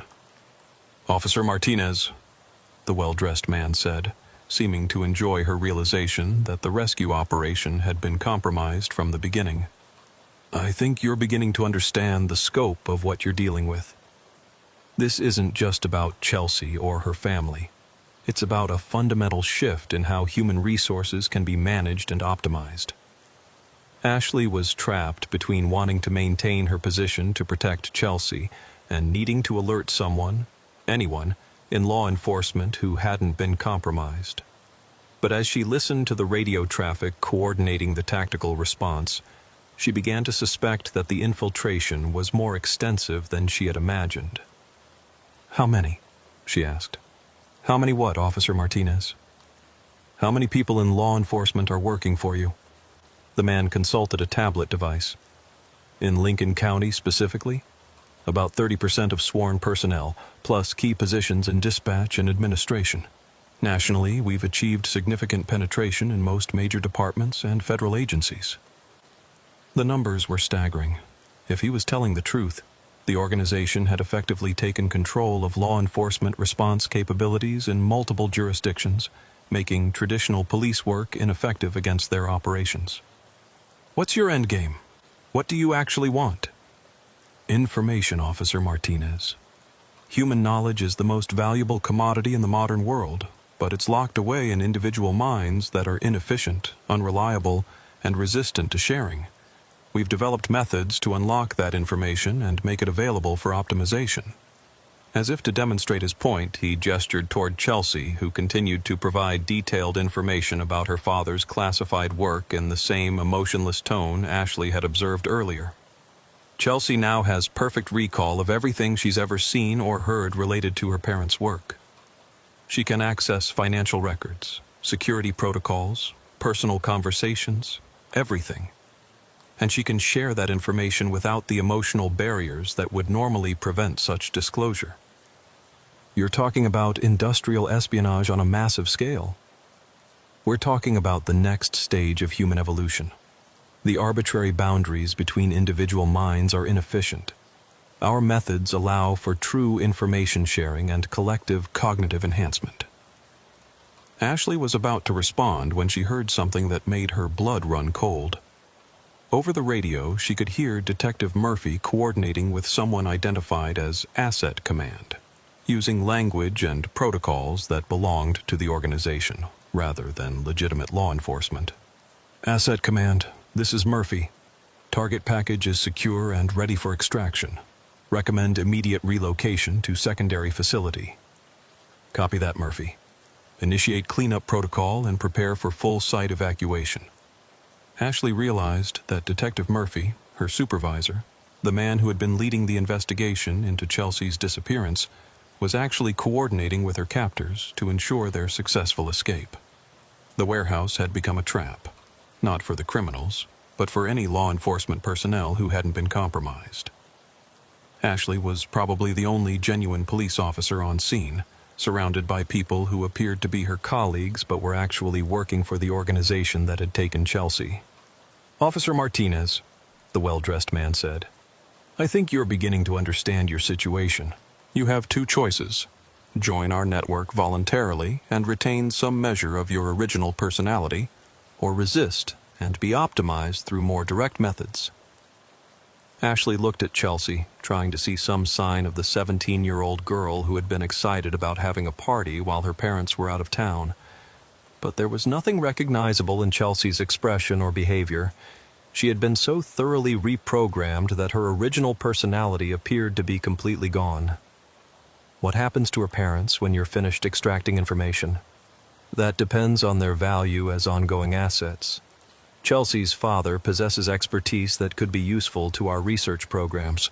Her mother's financial connections provide access to resources we need for expansion. They may be offered the opportunity to join our network. And if they refuse, then they become redundant. The casual way he discussed eliminating Chelsea's parents confirmed Ashley's worst fears about the organization's ultimate objectives. They weren't just interested in information, they were systematically replacing normal human relationships and social structures with their network of controlled assets. Ashley's radio crackled with an update that made her realize her time was running out. All units be advised that Officer Martinez appears to have entered the facility without authorization. She is to be considered compromised and potentially dangerous. Use whatever force necessary to secure her for debriefing. Her own department was now hunting her as a rogue officer, based on false information provided by people who were actually working for the organization she was trying to fight. "Officer Martinez," the man said, "I'm afraid your colleagues are no longer going to be helpful to you, but we are still prepared to offer you a place in our network. The optimization process has been refined significantly since Chelsea's treatment. You would retain much more of your original cognitive function while gaining access to enhanced capabilities." Ashley was calculating her options when she heard something that changed everything: the sound of genuine distress from Chelsea. For just a moment, something in Chelsea's voice shifted from the mechanical recitation of information to something that sounded like a frightened teenager calling for help. It was barely audible under the technical language she was reciting about her father's security protocols, but it was definitely there. "She's still in there," Ashley said. "I beg your pardon?" "Chelsea. The real Chelsea is still in there somewhere, fighting against whatever you've done to her." The man's expression shifted slightly, showing the first sign of uncertainty Ashley had seen from him. "The optimization process is completely thorough. There are no residual personality fragments that could interfere with asset function." But Ashley had heard what she had heard, and it suggested that Chelsea's original personality hadn't been completely erased, just suppressed. If there was even a small chance of reversing what had been done to her, Ashley had to try. "Chelsea!" she called out, ignoring the man's attempt to stop her from approaching. "Chelsea, it's Officer Martinez. I'm here to take you home." For a split second, Chelsea's mechanical recitation stopped. Her eyes focused on Ashley's face with what appeared to be recognition, and her mouth formed words that had nothing to do with the information extraction protocol. "Please help me." The man immediately moved to a control panel and began adjusting settings on the devices connected to Chelsea's head. "Asset malfunction," he said into a radio. "Initiating emergency stabilization protocol." But the brief moment of recognition had been enough to confirm what Ashley suspected. The organization's mind control technology wasn't perfect, and the original personalities of their victims could potentially be recovered. The warehouse was suddenly filled with the sound of real gunfire as someone outside began engaging with the compromised tactical units. Through the windows, Ashley could see muzzle flashes and smoke as a firefight erupted in the parking lot. "Officer Martinez, we need to evacuate immediately," the man said, his calm demeanor finally showing cracks. "Asset extraction is no longer possible at this location." But Ashley was already moving toward Chelsea, determined to prevent her from being relocated to another facility where the programming process might be made irreversible. As she reached the modified chair where Chelsea was restrained, she began disconnecting the electronic devices that were maintaining the behavioral control. "Don't," the man warned. "Disconnecting those devices improperly could cause permanent brain damage." "She already has permanent brain damage from what you've done to her." Ashley continued disconnecting the devices while Chelsea looked at her with increasing recognition and growing terror as she began to understand what had been done to her. "Ashley?" Chelsea whispered, her voice sounding like herself for the first time since her disappearance. "What happened to me? I can't remember. There are all these things in my head that I don't understand." The organization had filled Chelsea's mind with information and capabilities that didn't belong to her, creating a horrifying mixture of her original personality and the programmed asset they had tried to create. The gunfire outside was growing closer as the real tactical units, whoever they were, fought their way toward the warehouse. Ashley helped Chelsea out of the chair, but immediately realized that the teenager's motor functions had been severely impacted by the programming process. "I can't walk properly," Chelsea said, panic rising in her voice. "My legs don't work the way they're supposed to, and there are voices in my head telling me to go back to the chair." Ashley supported Chelsea as they moved toward what appeared to be an emergency exit, but their progress was stopped by the arrival of several people in tactical gear who definitely weren't legitimate law enforcement. "Asset recovery team," one of them announced. "Return the subject to the extraction chair immediately." Ashley drew her service weapon, but realized she was completely outgunned by people who had professional military training and equipment. The situation had become hopeless. They were trapped in a facility controlled by an organization that had unlimited resources and had compromised law enforcement response at every level. But as the asset recovery team closed in on their position, the warehouse wall exploded inward as an armored vehicle crashed through the building's exterior. Real federal agents poured through the breach, engaging with the organization's security personnel in a firefight that quickly overwhelmed the facility's defenses. In the chaos that followed, Ashley managed to get Chelsea out of the warehouse and into the custody of what appeared to be legitimate federal agents. But even as medical personnel worked to stabilize Chelsea for transport to a specialized facility, Ashley could see that the damage done to the teenager was extensive and possibly irreversible.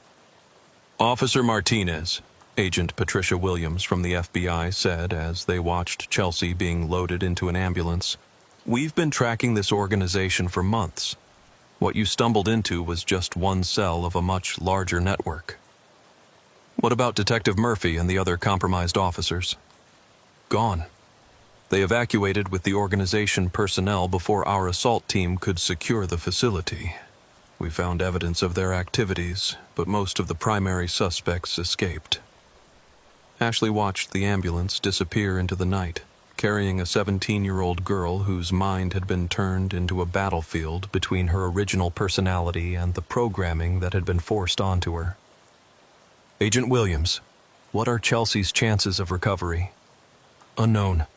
We've never seen this level of sophisticated behavioral modification before.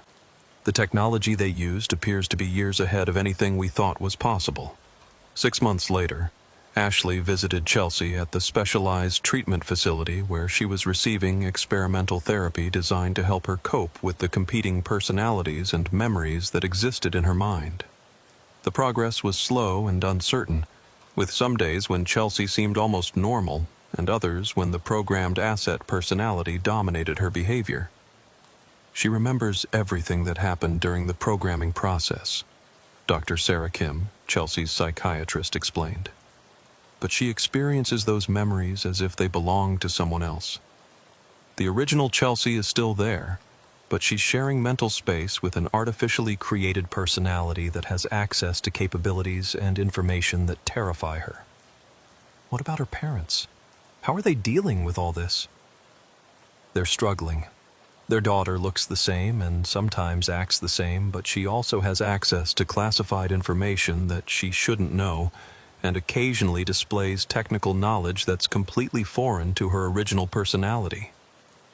Ashley spent an hour with Chelsea, reading to her from the same book series she had enjoyed before her disappearance. For most of the visit, Chelsea seemed like a normal teenager dealing with trauma and recovery. But just as Ashley was preparing to leave, something shifted in Chelsea's expression and voice.